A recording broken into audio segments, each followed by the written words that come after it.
ಸರಿ, ಹೋದ ವಾರ ಎಲ್ಲಿ ಬಿಟ್ಟಿದ್ದೀವಿ ನಾವು ಬೈಬಲ್ ಸ್ಟಡಿನ?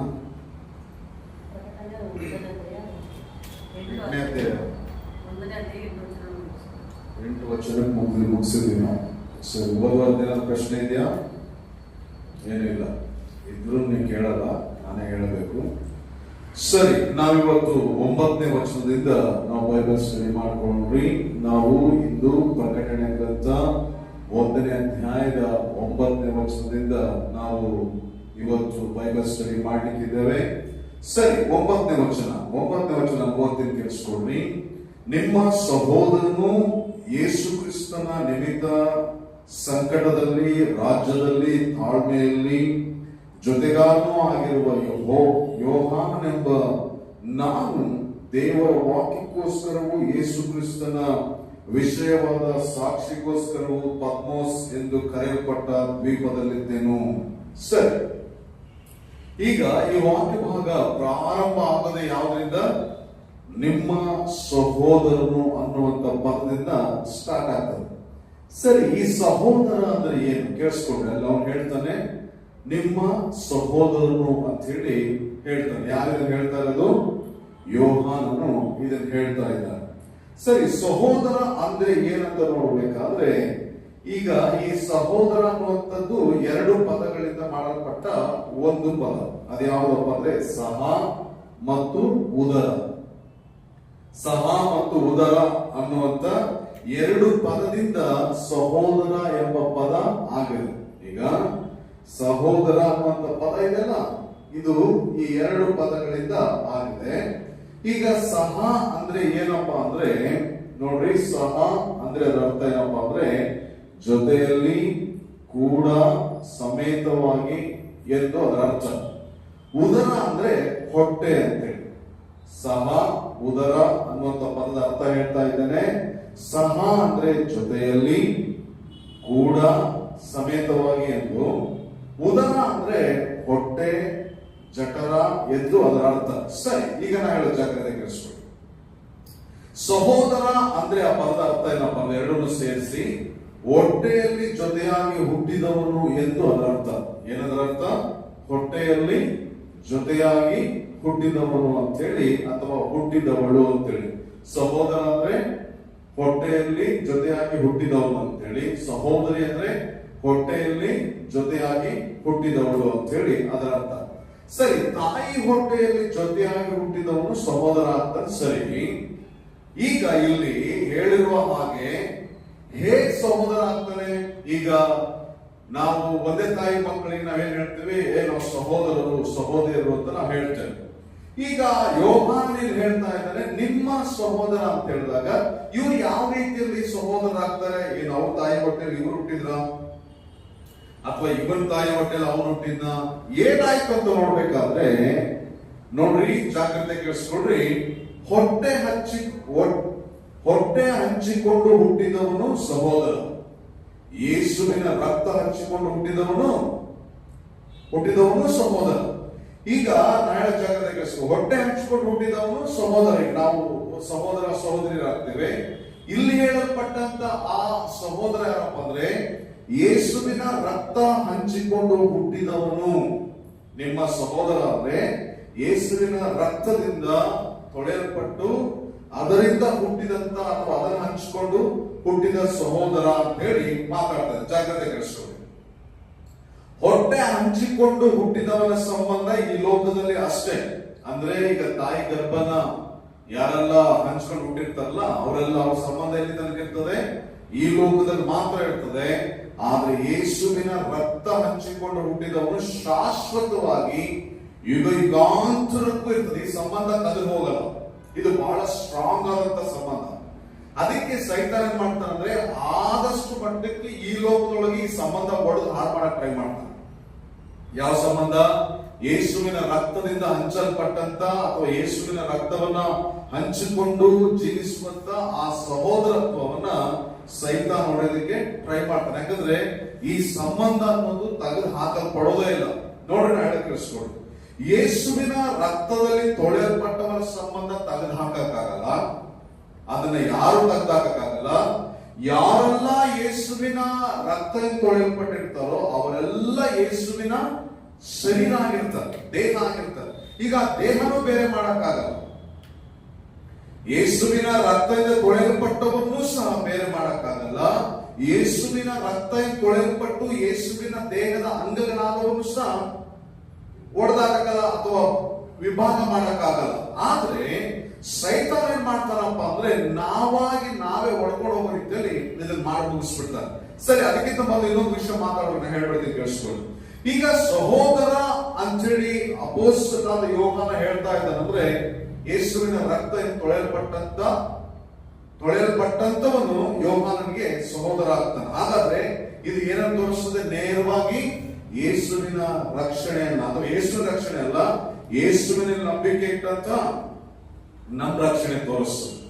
ನಾವು ರಕ್ಷಿಸಲ್ಪಟ್ರೆ ನಾವು ಸಹೋದರರಾಗಿರ್ತೇವೆ ಅಂತ ಹೇಳಿ ಈ ವಾಕ್ಯ ಭಾಗ ಮಾತಾಡ್ತದೆ. ಸರಿ, ಇದು ಕ್ಲಿಯರ್?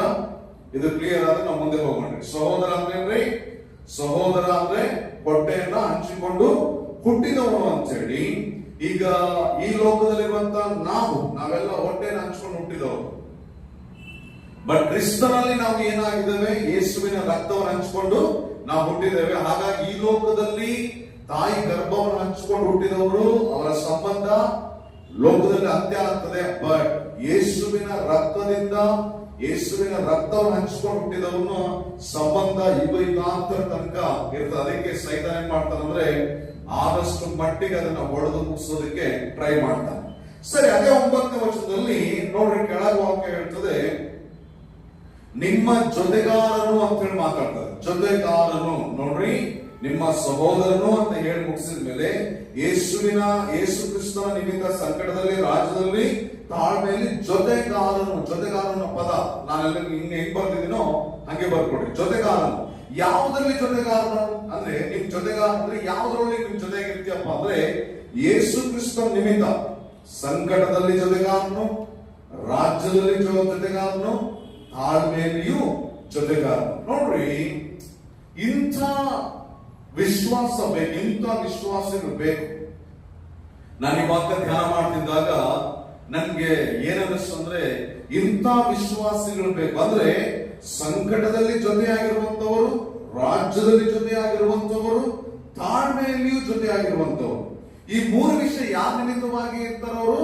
ಯೇಸುವಿನ ನಿಮಿತ್ತವಾಗಿ. ಅಂದ್ರೆ ಇಂಥ ಐಕ್ಯತೆ ಇವತ್ತು ಪ್ರಪಂಚದ ಎಲ್ಲಾ ವಿಶ್ವಾಸಿಗಳಿಗೆ ಬೇಕು.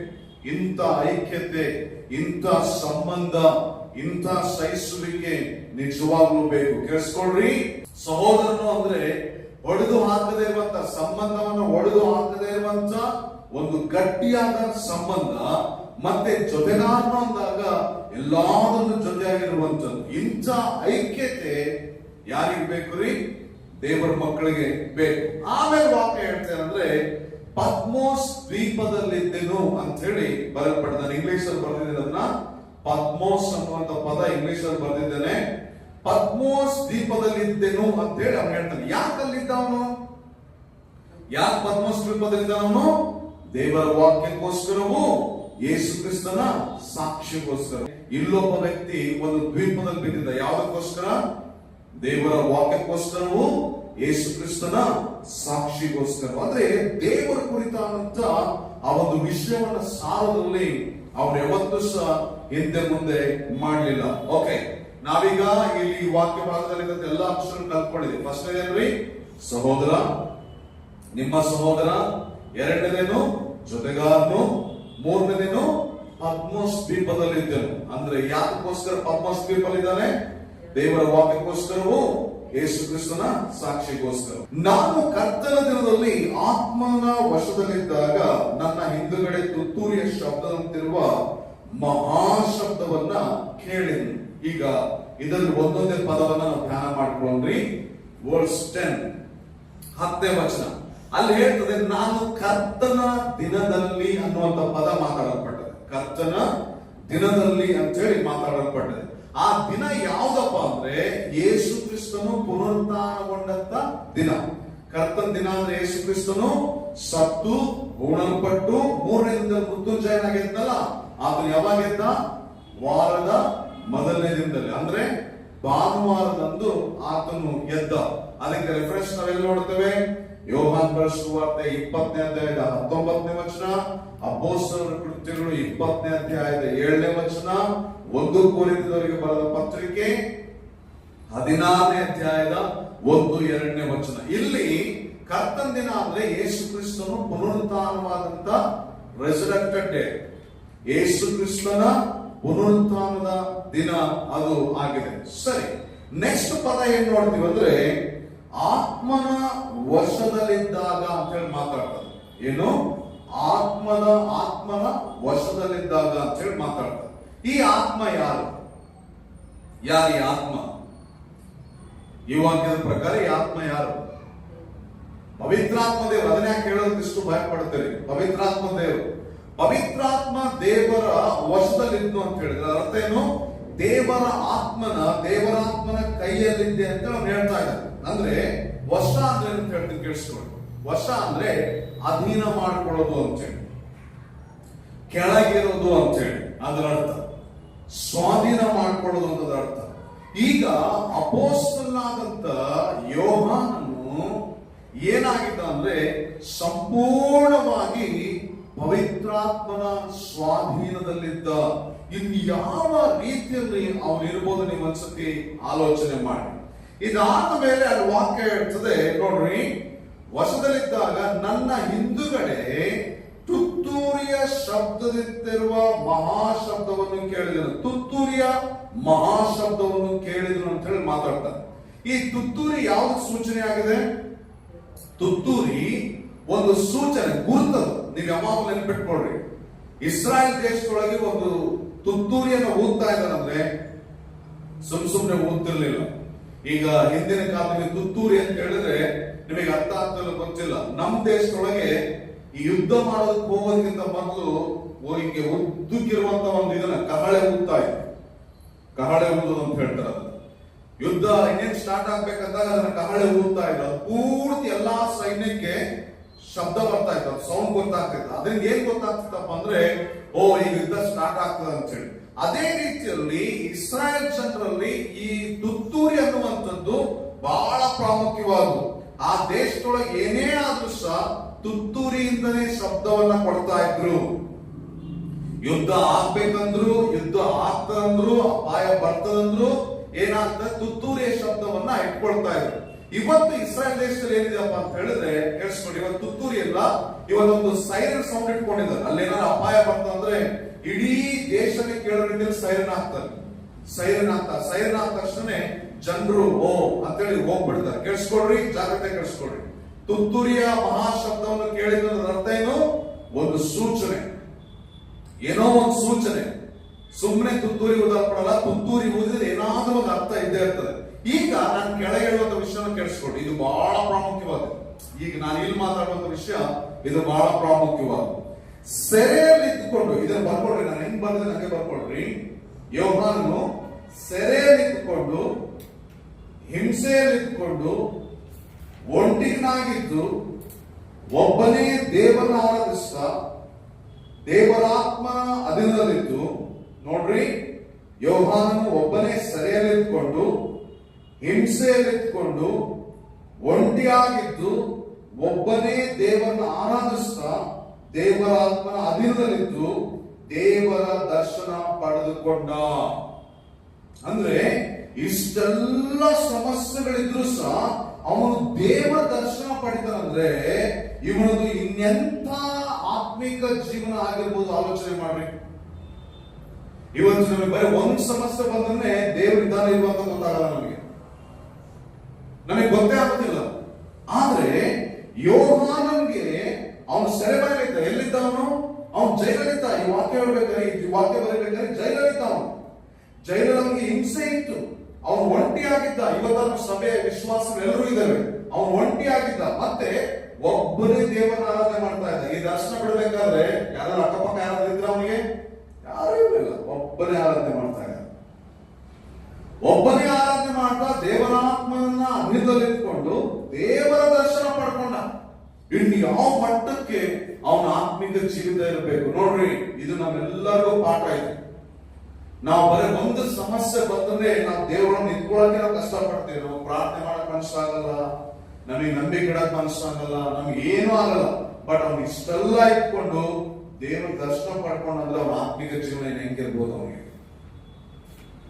ಹೆಂಗಿರ್ಬೋದು ಅಂದ್ರೆ ಇದೆಲ್ಲ ನಾವು ತಿಳಿಬೇಕು. ನಾನು ಅದಕ್ಕೆ ಯಾವಾಗಲೂ ಈ ನಡುವೆ ದೇವರ ಹತ್ರ ಪ್ರಾರ್ಥಿಸ್ತಾ ಇದ್ದೀನಿ, ದೇವರೇ ನಿನ್ ಸೇವೆ ಮಾಡ್ಲಿಕ್ಕೆ ಯಾವ ಅಡ್ಡಿಗಳು ಬರಬಾರ್ದು, ನಿನ್ಗೋಸ್ಕರ ಜೀವಿಸೋದಕ್ಕೋಸ್ಕರ ಇವ್ಯಾವ ಅಡ್ಡಿ ಬರಬಾರ್ದು, ನಿನ್ಗೋಸ್ಕರ ನಾವು ಬದುಕಬೇಕು. ನೋಡ್ರಿ, ಆಲೋಚನೆ ಮಾಡ್ರಿ, ಇನ್ಯಾವ ರೀತಿಯಲ್ಲಿ ಅವನ ಆತ್ಮಿಕ ಜೀವಿತ ಇತ್ತು ಅಂತ ಹೇಳಿ ಇಲ್ಲಿ ವಾಕ್ಯ ಮಾತಾಡ್ತಾರೆ. ಹಾಗಾದ್ರೆ ನಾವು ಸಹ ಮಾಡ್ಬೇಕು, ಇಂಥ ಆತ್ಮೀಯ ಜೀವಿತವನ್ನೇ ನಾವು ಪಡ್ಕೊಳ್ಬೇಕು. ನಮ್ಗೆ ಯಾಕೆ ಇನ್ನು ಸೆರೆಮನೆ ಸಿಕ್ಕಿಲ್ಲ ಗೊತ್ತಾ ನಿಮ್ಗೆ? ನಮ್ಗೆ ಯಾಕೆ ಇನ್ನು ಹಿಂಸೆ ಸಿಕ್ಕಿಲ್ಲ ಗೊತ್ತಾ ನಿಮ್ಗೆ? ನಾವ್ ಯಾಕೆ ಇನ್ನು ಒಂಟಿಯಾಗಿ ಬಿದ್ದಿಲ್ಲ ಗೊತ್ತಾ ನಿಮ್ಗೆ? ನಾವ್ ಯಾಕೆ ಒಬ್ಬರೇ ದೇವರ ಆರಾಧನೆ ಮಾಡ್ತಿಲ್ಲ ಗೊತ್ತಾ ನಿಮ್ಗೆ? ರೀಸನ್ ಇಷ್ಟೇ, ಆತ್ಮನ ವಶದಲ್ಲಿ ಇಟ್ಕೊಂಡು ದೇವರ ದರ್ಶನ ಪಡ್ಕೊಳ್ಳುವಂತ ಆತ್ಮೀಯತೆ ನಮ್ಗಿಲ್ಲ.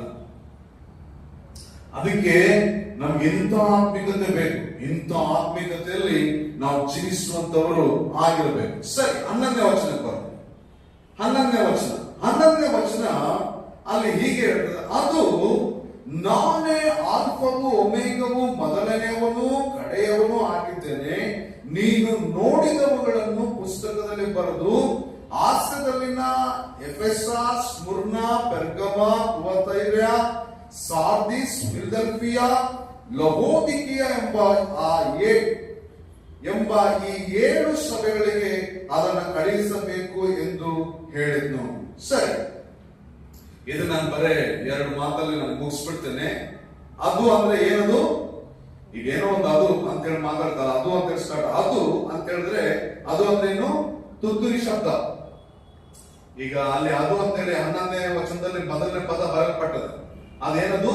ತುತ್ತೂರಿಯ ಶಬ್ದ. ಆ ತುತ್ತೂರಿಯ ಶಬ್ದ, ಆ ಶಬ್ದ ಅಂದ್ರೆ ಆ ತುತ್ತೂರಿ ಶಬ್ದದಲ್ಲಿ ಇದ್ದಿದ್ದು ಏನಿತ್ತು ಅದ್ರ ಶಬ್ದದೊಳಗೆ, ಆ ಸೌಂಡ್ ಒಳಗೆ ನಾನೇ ಆಲ್ಫಾ ಒಮೇಗಾ, ಮೊದಲನೆಯವನು ಕಡೆಯವನು. ನೋಡಿದವುಗಳನ್ನು ಪುಸ್ತಕದಲ್ಲಿ ಬರೆದು 7 ಸಭೆಗಳಿಗೆ ಕಳಿಸಬೇಕು. ಈ ವಿಷಯ ಈ ತುತ್ತೂರಿಯ ಶಬ್ದದಲ್ಲಿ ಇತ್ತು. ಇದು ಆಲ್ಫಾ ಒಮೇಗಾ ಅಂದ್ರೆ ಅದರ ಅರ್ಥ ಗೊತ್ತಾ ನಿಮಗೆ? ಆಲ್ಫಾ ಒಮೇಗಾ ಅಂದ್ರೆ ಗ್ರೀಕ್ ಭಾಷೆಯಲ್ಲಿ ಎಬಿಸಿಡಿಗಳಿದಾವಲ್ಲ, ಈ ಎಬಿಸಿಡಿಗಳೊಳಗೆ ಮೊದಲನೇ ಪದ ಯಾವ ಗೊತ್ತಾ? ಅಕ್ಷರ ಯಾವ ಗೊತ್ತಾ? ಆಲ್ಫಾ. ಕಡೆಯ ಅಕ್ಷರ ಏನ್ ಗೊತ್ತಾ? ಒಮೇಗಾ. ನಾವಿವತ್ತು ಎ ಅಂತೀವಲ್ಲ ಅದು ಆಲ್ಫಾ, ಝಡ್ ಅಂತೀವಲ್ಲ ಅದು ಒಮೇಗಾ. ಹಾಗಾಗಿ ಆಮೇಲೆ ಮತ್ತೆ ಹೇಳ್ತದೆ ಮೊದಲನೆಯವನು ಕಡೆಯವನು ಅಂತ ಹೇಳ್ತದೆ. ಆಮೇಲೆ ನೋಡಿದವುಗಳನ್ನ ಪುಸ್ತಕದಲ್ಲಿ ಬರೆ ಅಂತ ಹೇಳ್ತಾರೆ. ಬರೆದದ್ದನ್ನ ಏನ್ ಮಾಡು, ನೀನ್ 7 ಸಭೆಗಳಿಗೆ ಕಳಿಸ್ಬೇಕು ಅಂತ ಹೇಳಿ ಎಲ್ಲಿದೆ? ಈ ತುತ್ತೂರಿಯ ಶಬ್ದದಲ್ಲಿ ಕೇಳಿಸ್ತಾರೆ. ಓಕೆ, ಇದು ಅರ್ಥ ಆಯ್ತಾ? ಬರ್ಕೊಂಡ್ರ? ಸರಿ, ನಾವೀಗ ಏನ್ ಮಾಡೋಣ? 12ನೇ ವಚನಕ್ಕೆ ಹೋಗೋಣ. ನನ್ನ ಸಂಗಡ ಮಾತನಾಡುತ್ತಿದ್ದ ಶಬ್ದವನ್ನು ನೋಡುವುದಕ್ಕಾಗಿ ಹಿಂದಕ್ಕೆ ತಿರುಗಿದಾಗ ಚಿನ್ನದ 7 ದೀಪಸ್ತಂಭಗಳನ್ನು ನಾನು ನೋಡಿದನು ಅಂತ ಹೇಳಿ ಅವ್ರು ಮಾತಾಡ್ತಾರೆ. ಸರಿ, ಶಬ್ದ ಅಂತೇಳಿ ಫಸ್ಟ್ ಮಾತಾಡ್ತಾರೆ. ಏನಂತ ಹೇಳಿ? ನಾನು ಶಬ್ದವನ್ನು ನೋಡಿದ್ದು. ಶಬ್ದವನ್ನು ನೋಡೋದಕ್ಕೋಸ್ಕರ ಏನ್ ಮಾಡ್ದ? ತಿರುಗಿದ. ಈಗ ಶಬ್ದದ ಬಗ್ಗೆ ಮಾತಾಡೋಣ. ಶಬ್ದ ಅಂದ್ರೆ ಏನು? ಅಥವಾ ಇದು ಏನಾಗಿದೆ ಅಂದ್ರೆ ಇದು ಮಾತಾಡುವ ಶಬ್ದ. ಏನ್ ಶಬ್ದ ಅದು? ಈ ಶಬ್ದ ಇದೆಲ್ಲ ಇದು ಮಾತಾಡುವ ಶಬ್ದ. ಎಲ್ಲಿ ಬರೆಯಲ್ಪಟ್ಟದ್ದು? 12ನೇ ವಚನದಲ್ಲಿ ಅವನು ಹೇಳ್ತಾನೆ, ನನ್ನ ಸಂಗಡ ಮಾತಾಡುತ್ತಿದ್ದ ಶಬ್ದವನ್ನು ಅಂತೇಳಿ ಮಾತಾಡ್ತಾನೆ. ಶಬ್ದ, ಮಾತಾಡುವ ಶಬ್ದ. 10ನೇ ವಚನದಲ್ಲಿ ಇದು ಮಹಾಶಬ್ದ.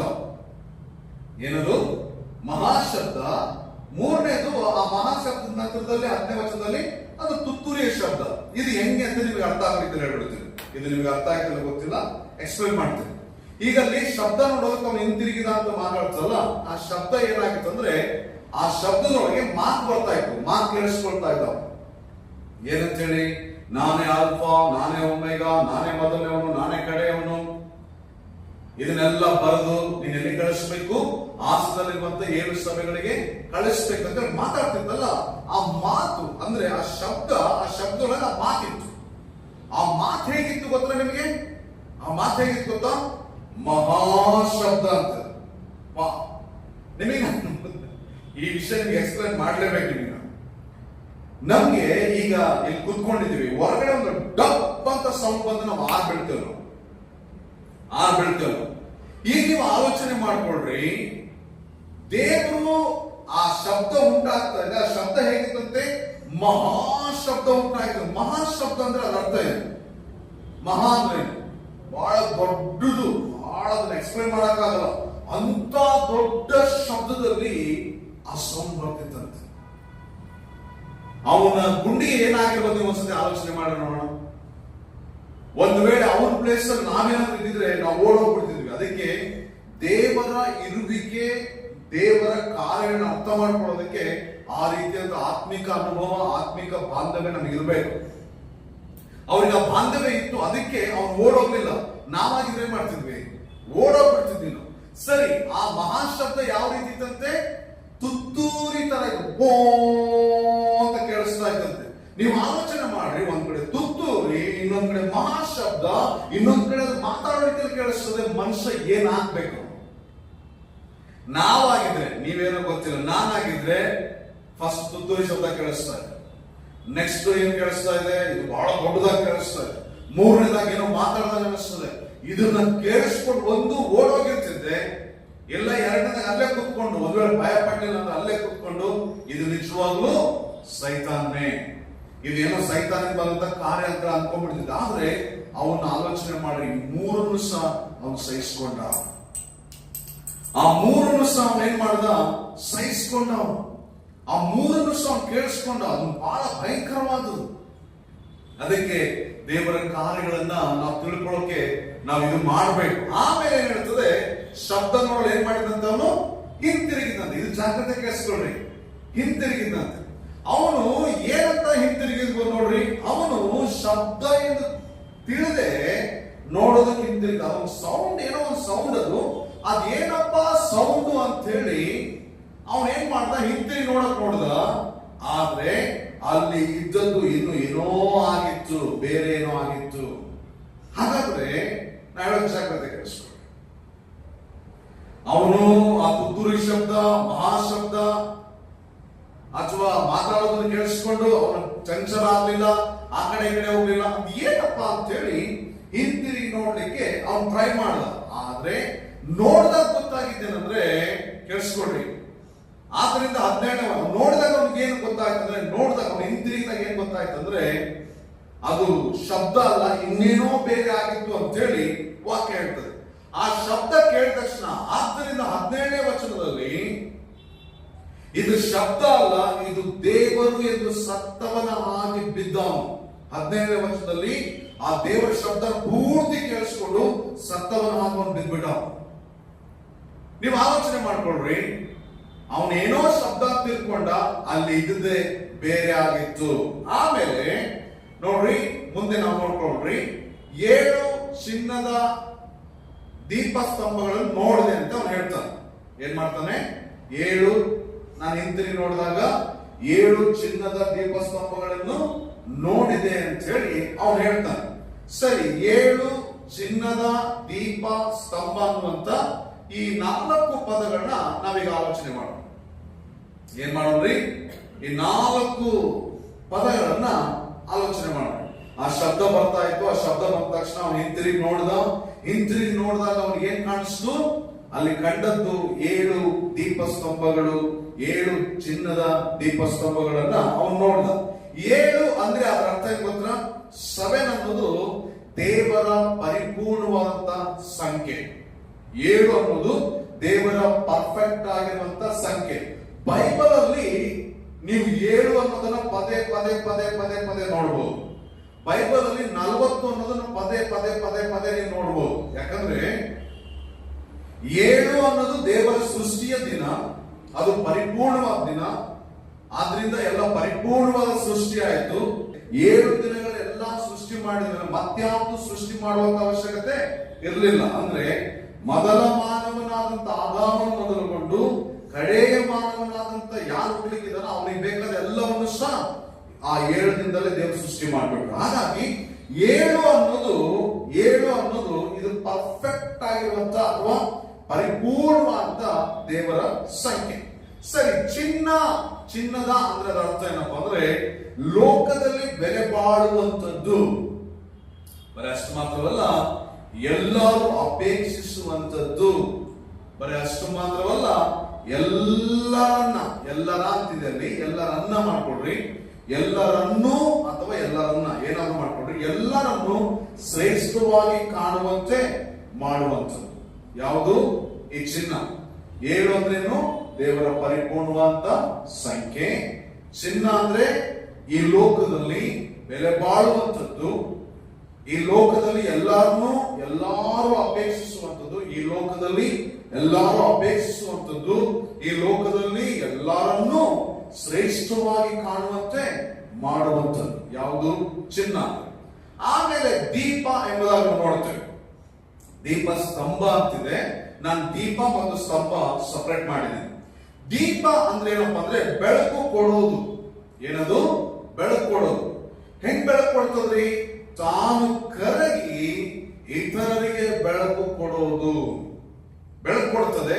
ಹೇಗ್ ಬೆಳಕು ಕೊಡ್ತದೆ? ತಾನು ಕರಗಿ ಇತರರಿಗೆ ಬೆಳಕು ಕೊಡ್ತದೆ. ಆಮೇಲೆ ಸ್ತಂಭ ಅಂತ ಮಾತಾಡ್ತದೆ. ಸ್ತಂಭ ಅಂದ್ರೆ ಅರ್ಥ ಏನ್ ಮಾತ್ರ? ಇಲ್ಲಿ ನೋಡ್ತಾ ಇದ್ರೆ ಪಿಲ್ಲರ್. ಈ ಪಿಲ್ಲರ್ಗೆ ಕನ್ನಡದಲ್ಲಿ ಏನ್ ಹೇಳ್ತಾರೆ? ಸ್ತಂಭ ಅಂತ ಹೇಳ್ತಾರೆ. ಈಗ ಹಿಂದಿನ ಕಾಲದಲ್ಲಿ ಏನ್ ಮಾಡ್ತಾ ಇದ್ರು? ಒಂದು ಪಿಲ್ಲರ್ ನ ಮಾಡಿ ಅದ್ರ ಮೇಲೆ ದೀಪ ಇಡ್ತಾ ಇದ್ರು. ಅದ್ರ ಮೇಲೆ ದೀಪ ಇಟ್ರೆ ಅದೇನಾಗ್ತಾ ಇತ್ತು? ಎಲ್ಲಾರ್ಗೂ ಬೆಳಕು ಕೊಡೋ ರೀತಿಯಲ್ಲಿ ಆಗ್ತಾ ಇತ್ತು. ಸ್ತಂಭ ಅಂದ್ರೆ ಅರ್ಥ ಏನಂದ್ರೆ ಉನ್ನತಿ ಅಥವಾ ಎತ್ತರ, ಇಲ್ಲ ಮೇಲೆ ಅಂತ ಹೇಳಿ ಇದರ ಅರ್ಥ. ಈಗ ದೀಪಸ್ತಂಭ 7 ಚಿನ್ನದ ದೀಪಸ್ತಂಭಗಳನ್ನು ನೋಡಿದನಂದ್ರೆ 7 ಅಂದ್ರೆ ದೇವರ ಪರಿಪೂರ್ಣವಾದ ಸಂಖ್ಯೆ. ಚಿನ್ನದ ಅಂದ್ರೆ ಈ ಲೋಕದಲ್ಲಿ ಬೆಲೆ ಬಾಳುವಂಥದ್ದು, ಈ ಲೋಕದಲ್ಲಿ ಎಲ್ಲರೂ ಅಪೇಕ್ಷಿಸುವಂಥದ್ದು, ಈ ಲೋಕದಲ್ಲಿ ಎಲ್ಲರನ್ನೂ ಶ್ರೇಷ್ಠವಾಗಿ ಕಾಣುವಂತೆ ಮಾಡುವಂಥದ್ದು. ಯಾವುದು? ಚಿನ್ನ ಅಂದ್ರೆ. ದೀಪ ಅಂದ್ರೆ ಬೆಳಕು ಕೊಡೋದು. ಹೇಗೆ ಬೆಳಕು ಕೊಡ್ತದೆ? ತಾನು ಕರಗಿ ಇತರರಿಗೆ ಬೆಳಕು ಕೊಡ್ತದೆ. ಆಮೇಲೆ ಸ್ತಂಭ ಅಂದ್ರೆ ಉನ್ನತಿ. ಉನ್ನತಿ ಅಂದ್ರೆ ಏನ್ರಿ? ಎತ್ತರ ಅಂತ ಹೇಳಿ, ಬಹಳ ಎತ್ತರ ಅಂತ ಹೇಳಿ. ಈಗ ನೀವು ನನಗೆ ಹೇಳ್ರಿ, ಈ 7 ಚಿನ್ನದ ದೀಪಸ್ತಂಭಗಳು ಯಾರು ಗೊತ್ತಾ ನಿಮ್ಗೆ? ಏನ್ ಗೊತ್ತಾ? ಇದ್ರ ಮೀನಿಂಗ್ ಏನ್ ಗೊತ್ತಾ? ಇದ್ರ ಅರ್ಥ ಏನ್ ಗೊತ್ತಾ ನಿಮ್ಗೆ? ಓದ್ರಿ ಯಾರಾದ್ರೂ 20ನೇ ವಚನ. ನನ್ನ ಬಲಗೈಯಲ್ಲಿ ನೀನು ಕಂಡ 7 ನಕ್ಷತ್ರಗಳ ಮತ್ತು 7 ಚಿನ್ನದ ದೀಪಸ್ತಂಭಗಳ ಮರ್ಮವನ್ನು ಬರೆ. ಆ 7 ನಕ್ಷತ್ರಗಳು ಆ 7 ಸಭೆಗಳ ದೂತರು. ನೀನು ಕಂಡ ಆ 7 ದೀಪಸ್ತಂಭಗಳು ಆ 7 ಸಭೆಗಳು ಎಂದು ಹೇಳಿದರು. ನೋಡ್ರಿ, ಅದು ವಾಕ್ಯ ಹೇಳ್ತದೆ, ಆ 7 ನಕ್ಷತ್ರಗಳು ಆ 7 ಸಭೆಗಳ ದೂತರು. ನೀನು ಕಂಡ 7 ದೀಪಸ್ತಂಭಗಳು ಆ 7 ಸಭೆಗಳು. ನೋಡ್ರಿ, ಸಭೆ, ಈಗ ಏನೆಲ್ಲ ಸಭೆಗಳಿದಾವಲ್ಲ ಅವು ಎಷ್ಟು ಶ್ರೇಷ್ಠವಾದ ಅಂತೇಳಿ ಬರೆಯಲ್ಪಟ್ಟது. ಅದು 7 ಅಂದ್ರೆ ಪರಿಪೂರ್ಣವಾದ್ದು. ಚಿನ್ನ ಅಂತ ಹೇಳಿದ್ರೆ ಬಹಳ ಎಲ್ಲರೂ ಅಪೇಕ್ಷಿಸುವಂತದ್ದು, ಎಲ್ಲರೂ ಶ್ರೇಷ್ಠ ಮಾಡುವಂಥದ್ದು, ಬೆಲೆ ಬಾಳುವಂಥದ್ದು. ದೀಪ ಅಂದ್ರೆ ಬೆಳಕು ಕೊಡೋದು, ತಾನು ಕರಗಿ ಇತರರಿಗೆ ಬೆಳಕು ಕೊಡೋದು. ಆಮೇಲೆ ಸ್ತಂಭ ಅಂದ್ರೆ ಉನ್ನತಿ ಅಂತೇಳಿ. ಅಂದ್ರೆ ಆ 7 ದೀಪ ಸ್ತಂಭಗಳು ಬಂದು ಸಭೆಗಳ ಕುರಿತು ಮಾತಾಡಿದ್ರೆ ಸಭೆ ಇಂಥದ್ದಂತೆ, ಸಭೆ ಇಂಥದ್ದು. ಆದ್ರೆ ನಾವು ನಿಜ ಹೇಳ್ಬೇಕಂದ್ರೆ ಈ ರೀತಿ ಇಲ್ಲ, ನಾವು ಈ ರೀತಿ ಆಗ್ಬೇಕು. ಈ ರೀತಿ ಆದ್ರೆ ನಾವೇನಾದ್ರೂ ಮುಂದೆ ನಾವು ಬದುಕಲಿಕ್ಕೆ ಸಾಧ್ಯ. ಇಲ್ಲ ಅಂದ್ರೆ ನಾವೇನು ಮಾಡ್ಲಿಕ್ಕೆ ಆಗುದಿಲ್ಲ. ಸರಿ, ಇದಾಯ್ತ್ರ? ಮುಂದೆ ಹೋಗೋಣ. 13ನೇ ವಚನಕ್ಕೆ ಹೋಗೋಣ. ಈಗ 13ನೇ ವಚನಕ್ಕೆ ಹೋದಾಗ ಇಲ್ಲಿ ನೋಡ್ರಿ, ಜಾಗ್ರತೆ ಕೇಳಿಸ್ಕೊಳ್ರಿ. ಇಲ್ಲಿ ನಮಗೆ ಇಲ್ಲಿಂದ ಯೇಸು ಕ್ರಿಸ್ತನ ದರ್ಶನ ಪ್ರಾರಂಭವಾಗ್ತದೆ. ಏನಾಗ್ತದೆ? ಇಲ್ಲಿಂದ ಯೇಸು ಕ್ರಿಸ್ತನ್ ತನ್ನ ಪ್ರಕಟಿಸಿಕೊಳ್ಳ ಸ್ಟಾರ್ಟ್ ಮಾಡ್ತಾನೆ. ಪ್ರಾರಂಭದಲ್ಲಿ ಇಂಟ್ರೊಡಕ್ಷನ್ ಅದು ಇದು ಎಲ್ಲ ಕೊಟ್ಕೊಂಡು ಬಂದು ಈ ವಾಕ್ಯ ಬಂದಾಗ 13ನೇ ವಚನಕ್ಕೆ ಬಂದಾಗ ಅಲ್ಲಿ ಯೇಸು ಕ್ರಿಸ್ತನ್ ಕಾಣಿಸ್ಕೊಳ್ತಾನೆ. ಈಗ ಯೇಸು ಕ್ರಿಸ್ತನ್ ಹೇಗಿದ್ದಾನೆ ಅಂತ ಇಲ್ಲಿಂದ ತೋರ್ಸಕ್ ಸ್ಟಾರ್ಟ್ ಆಗ್ತದೆ. 13ನೇ ವಚನ ನೋಡ್ಕೊಳ್ಳ್ರಿ. 13ನೇ ವಚನ ಹೇಳ್ತದೆ, ಆ 7 ದೀಪಸ್ತಂಭಗಳ ಮಧ್ಯದಲ್ಲಿ ಮನುಷ್ಯ ಕುಮಾರನಂತಿದ್ದಾತನನ್ನು ಕಂಡೆನು. ಆತನು ಪಾದದವರೆಗೆ ಇರುವ ನಿಲುವಂಗಿಯನ್ನು ತೊಟ್ಟು ಚಿನ್ನದ ಪಟ್ಟಿಯನ್ನು ಎದೆಗೆ ಕಟ್ಟಿಕೊಂಡಿದ್ದನು ಅಂತ ಹೇಳಿ ಮಾತಾಡ್ತಾರೆ. ಅಲ್ಲಿ 4 ಪದಗಳಿದಾವೆ. 7 ದೀಪಸ್ತಂಭಗಳು, ಮನುಷ್ಯ ಕುಮಾರ, ಪಾದದವರೆಗೆ ನಿಲುವಂಗಿ, 4ನೇ ಎದೆಗೆ ಚಿನ್ನದ ಪಟ್ಟಿ. 4 ಪದಗಳು ಇಲ್ಲಿ ನಾನು ಬರೆದಿದ್ದೀನಿ, ಇಲ್ಲಿ ನೋಡ್ತೀನಿ. ಅದರ ಅರ್ಥ ಏನು ಅಂತ ಹೇಳಿ ನಾವು ನೋಡ್ಬಿಡೋಣ. 7 ದೀಪಸ್ತಂಭಗಳಿಗೆ ಆಲ್ರೆಡಿ ನಾನು ಹೇಳ್ಬಿಟ್ಟಿದ್ದೀನಿ, ವಿವರಿಸ್ಬಿಟ್ಟಿದ್ದೀನಿ. 12ನೇ ವಚನದಲ್ಲಿ ಆ 7 ದೀಪಸ್ತಂಭಗಳು ಏನು ಅಂತ ಹೇಳಿ ನಾನು ವಿವರಿಸಿದೆ. ಈಗ ಮನುಷ್ಯ ಕುಮಾರನಂತಿದ್ದ ಅಂತೇಳಿ ಅವನು ನೋಡಿ ಹೇಳ್ತಾ ಇದ್ದ. ಮನುಷ್ಯ ಕುಮಾರ ಅಂದ್ರೆ ಏನು? ನಾನೇನು ಬರೆದಿದ್ದೀನಿ ಏನಂತ ಹೇಳಿ, ಯೇಸು ಮನುಷ್ಯನಾಗಿ ಬಂದದ್ದು ತೋರಿಸ್ತಾ ಇದೆ. ಅಂದ್ರೆ ಯೇಸು ಕ್ರಿಸ್ತನು ಮನುಷ್ಯನಾಗಿ ಬಂದಲ್ಲ, ಆ ಅಂಶವನ್ನ ಅಲ್ಲಿ ಒತ್ತಿ ಮಾತಾಡ್ತದೆ, ಒತ್ತಿ ಮಾತಾಡ್ತದೆ, ಒತ್ತಿ ಮಾತಾಡ್ತದೆ. ಈಗ ನಾ ಹೇಳೋದು ಜಾಗ್ರತೆ ಕೇಳಿಸ್ಕೊಂಡು, ಮನುಷ್ಯ ಕುಮಾರನು ಅಂದಾಗ ಇದು ಎಲ್ಲಿ ವಿಷಯ ಮಾತಾಡ್ತಂತ ನಾನು ಹೇಳಿದೆ? ಯೇಸು ಕ್ರಿಸ್ತನು ಬರ್ಕೊಂಡ್ರ ಇದನ್ನ ಬರ್ಕೊಡ್ರಿ, ನಾನು ನಿಮ್ಮ ಹತ್ರ ಸ್ವಲ್ಪ ಮಾತಾಡ್ಬೇಕಿತ್ತು. ಬರ್ಕೊಂಡ್ರ? ಇಲ್ಲ ಆಮೇಲೆ ಬರ್ಕೊಂಡ್ರಿ, ನಿಲ್ಲಿಸ್ಬಿಡ್ರಿ. ಇದನ್ನ ಕೇಳಿಸ್ಕೊಡ್ರಿ, ಇದು ಬಹಳ ಪ್ರಾಮುಖ್ಯವಾದ, ಇದನ್ನ ಕೇಳಿಸ್ಕೊಡ್ರಿ. ಮನುಷ್ಯ ಕುಮಾರನು ಅಂದಾಗ ಯಾವ ವಿಷಯ ಮಾತಾಡ್ತಾರೆ? ಮನುಷ್ಯ ಅಂದ್ರೇನು? ಮನುಷ್ಯನು. ಕುಮಾರ ಅಂದ್ರೆ ಮಗ ಅಂತೇಳಿ, ಮನುಷ್ಯನ ಮಗನ ಬಗ್ಗೆ ಮಾತಾಡ್ತಾರೆ. ಮನುಷ್ಯನ ಮಗನಂತಿದ್ದವನು ಅಂತ ಹೇಳಿ ಮಾತಾಡ್ತಾರೆ. ಈಗ ಈ ಪದ ಎಕ್ಸಾಕ್ಟ್ ಆಗಿ ಯಾವ್ದನ್ನು ಮಾತಾಡ್ತದೆ? ಯೇಸು ಮನುಷ್ಯನಾಗಿ ಈ ಲೋಕಕ್ಕೆ ಬಂದಲ್ಲ, ಅದನ್ನದು ತೋರಿಸ್ತದೆ. ಈಗ ನಾ ಹೇಳೋದು ಜಾಗ್ರತೆ ಕೇಳಿಸ್ಕೊಂಡು, ನಾ ಹೇಳೋದು ಬಹಳ ಜಾಗ್ರತೆ ಕೇಳಿಸ್ಕೊಂಡು, ಇದನ್ನ ಏನು ಬಹಳ ಇಂಪಾರ್ಟೆಂಟ್ ಆಗಿ ಮಾತಾಡ್ತೀನಿ, ಬಹಳ ಕೇರ್ಫುಲ್ ಆಗಿ ಕೇಳಿಸ್ಕೊಂಡು. ಯೇಸು ಕ್ರಿಸ್ತನು ರಕ್ತ ಮಾಂಸ ಆಗಿದೆ ಎಷ್ಟು ದಿನಕ್ಕೆ ಗೊತ್ತಾ ನಿಮ್ಗೆ? ಎಷ್ಟು ಕಾಲಕ್ಕೆ ಗೊತ್ತಾ ನಿಮ್ಗೆ? ಬರೀ 33 ವರ್ಷಗಳು, ಬರೀ 33.5 ವರ್ಷ ಮಾತ್ರ. ಬರೀ 33.5 ವರ್ಷ ಮಾತ್ರ ಆತನ ಮನುಷ್ಯನಾಗಿದ್ದ. ಅವಾಗ ಮಾತ್ರ ಆತನಿಗೆ ರಕ್ತ ಇತ್ತು, ಆತನಿಗೆ ಮಾಂಸಗಳಿದ್ವು, ಆತನಿಗೆ ಎಲುಬುಗಳಿದ್ವು, ಆತನಿಗೆ ನಮ್ಮ ಹಾಗೆ ಫೀಲಿಂಗ್ಸ್ ಇತ್ತು. ಯಾವುದು? ನಮ್ಮ ಹಾಗೆ ಫೀಲಿಂಗ್ಸ್ ಇತ್ತು. ಹಾಗಾದ್ರೆ ದೇವರಿಗೆ ಫೀಲಿಂಗ್ಸ್ ಇರಲ್ವಾ? ಫೀಲಿಂಗ್ಸ್ ಇದೆ, ಅದು ಬೇರೆ ಇರ್ತದೆ, ನಾವೇ ಮಾತಾಡ್ಕೋಣ. ಈಗ ಆಲೋಚನೆ ಮಾಡ್ಕೊಳ್ರಿ, ಆ 33.5 ವರ್ಷ ಮಾತ್ರ ಆತನ ಮಾನವನಾಗಿ ಬಂದ. ಅದು ಏನಕ್ಕೋಸ್ಕರ ಗೊತ್ತಾ ನಿಮ್ಗೆ? ಏನಕ್ಕೋಸ್ಕರ ಗೊತ್ತಾ ನಿಮ್ಗೆ? ಅದು ಮಾನವನ ಪಾಪ ಪರಿಹಾರಕ್ಕಾಗಿ ಮಾತ್ರ. ಬರೀ ಆ 33.5 ವರ್ಷ ಏನಕ್ಕೋಸ್ಕರಪ್ಪ ಅಂತ ಹೇಳಿದ್ರೆ, 30 ವರ್ಷ ಆತನ ತಾಯಿಗಳಿಗೆ ವಿಧೇಯನಾಗಿದ್ದ, 3.5 ವರ್ಷ ಆತನ ಸೇವೆ ಮಾಡಿದ, 3.5 ವರ್ಷದ ಕಡೇ ಭಾಗದಲ್ಲಿ ಆತನಿಗೆ ಶಿಲುಬೆ ಹಾಕಲ್ಪಟ್ಟ. ಆತನು ಮಾನವನಾಗಿ ಬರೋದಕ್ಕಿಂತ ಮೊದಲು ಆತನಿಗೆ ಎಂತ ಶರೀರ ಇತ್ತು? ಯಾರು ಹೇಳಿದ್ರು ಮಹಿಮ ಶರೀರ ಅಂತ ಹೇಳಿ? ಈಗ ಆತನು ಸತ್ತು ಉಣಲ್ಪಟ್ಟಿದ್ದಾನಲ್ಲ, ಉಣಲ್ಪಟ್ಟು ಆತನ 3ನೇ ದಿನ ಮೃತ್ಯುಂಜಯನಾಗಿದ್ದು ಪರಲೋಕ ಹೋಗಿದ್ದಲ್ಲ, ಇವಾಗ ಆತನು ಹೇಗಿದ್ದಾನೆ ನೋಡ್ರಿ, ಕೇಳಿಸ್ಕೊಡ್ರಿ. ದೇವರ ಸತ್ಯವನ್ನ ನಿಮ್ಮ ಮಧ್ಯೆ ನಾನು ಮಾತಾಡ್ತೇನೆ. ಓದುವ ನಾನು ಮಾತಾಡಿದೆ ನಿಮಗೆ. ತ್ರಯೇಕತೆ ಏನಕ್ಕೆ ಅಂತ ನಾನು ನಿಮ್ಗೆ ಹೇಳಿದೆ? ಯಾರಿಗೋಸ್ಕರ? ಅದು ನಮಗೋಸ್ಕರ. ಹಾಗಾದ್ರೆ ನಮಗೋಸ್ಕರ ಆತನ ರೆಡಿ ಮಾಡ್ಕೊಂಡ? ಇಲ್ಲ, ನಮಗೋಸ್ಕರ ರೆಡಿ ಮಾಡ್ಕೊಂಡ್ಲ. ಆತನ ಇದ್ದದನ್ನ ಆತ ನಮ್ಗೆ ಹಂಚಿಕೊಟ್ಟ. ಏನ್ ಮಾಡ್ದ? ಹಂಚಿಕೊಟ್ಟ. ಆತನ ಇದ್ದದನ್ನ ನಮ್ಗೆ ಏನ್ ಮಾಡ್ದ? ನಾವು ಅರ್ಥ ಆಗೋ ರೀತಿಯಲ್ಲಿ ಹಂಚಿಕೊಟ್ಟ. ಈಗ ನೀವು ಆಲೋಚನೆ ಮಾಡ್ರಿ, ಎಲ್ಲವನ್ನೂ ಆತನು ಸೃಷ್ಟಿ ಮಾಡಿ, ಎಲ್ಲವನ್ನೂ ಮಾನವನಿಗೆ ಕೊಟ್ಟು, ಮಾನವನು ಎಲ್ಲವನ್ನೂ ತಕ್ಕೊಂಡು ದೇವರನ್ನ ಬಿಟ್ಟೋದಾಗ ಇನ್ನ ಕೊಡ್ಲಿಕ್ಕೆ ಏನಿತ್ತಪ್ಪ ಅಂದ್ರೆ ತನ್ನನ್ನು ಮಾತ್ರ ಕೊಡೋದಕ್ಕಿತ್ತು. ಅಂದ್ರೆ ನೀವು ಆಲೋಚನೆ ಮಾಡ್ರಿ, ತನ್ನನ್ನ ಬಿಟ್ಟು ಲೋಕದಲ್ಲಿ ಇನ್ಯಾವುದು ಸಹ ಕೊಡೋದಕ್ಕೆ ಇರಲಿಲ್ಲ. ದೇವದೂತರನ್ನು ಸಹ ಲೋಕ ಕೊಟ್ಬಿಟ್ಟಿದ್ದ, ಪರಲೋಕದ ಸಾನ್ನಿಧ್ಯ ಸಹ ಲೋಕ ಕೊಟ್ಬಿಟ್ಟಿದ್ದ, ಪರಲೋಕದ ಜೀವಿಗಳನ್ನು ಸಹ ಎಲ್ಲ ಮನುಷ್ಯರು ಕೊಟ್ಟಿದ್ದ. ಇನ್ನು ಉಳಿದಿದ್ದು ಒಂದೇ ಒಂದು, ಅದು ಮಾನವನ. ಅಂದ್ರೆ ತಾನು ಮಾತ್ರ, ತನ್ನನ್ನು ಮಾತ್ರ ಇನ್ನು ದೇವರು ಕೊಟ್ಟಿರಲಿಲ್ಲ.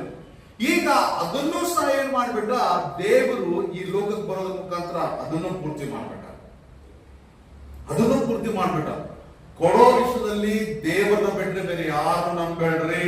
ನಾನು ಮತ್ತೆ ರಿಪೀಟ್ ಮಾಡ್ತೇನೆ ನಿಮ್ಗೆ, ಕೊಡೋ ವಿಷಯದಲ್ಲಿ ದೇವರನ್ನ ಬಿಟ್ರೆ ಬೇರೆ ಯಾರು ನಂಬೇಡ್ರಿ. ಯಾಕಂದ್ರೆ ಆತನೊಬ್ಬನೇ ನಮಗೆ ಪರಿಪೂರ್ಣವಾಗಿ ಎಲ್ಲವನ್ನು ಕೊಡ್ಲಿಕ್ಕೆ ಸಾಧ್ಯ.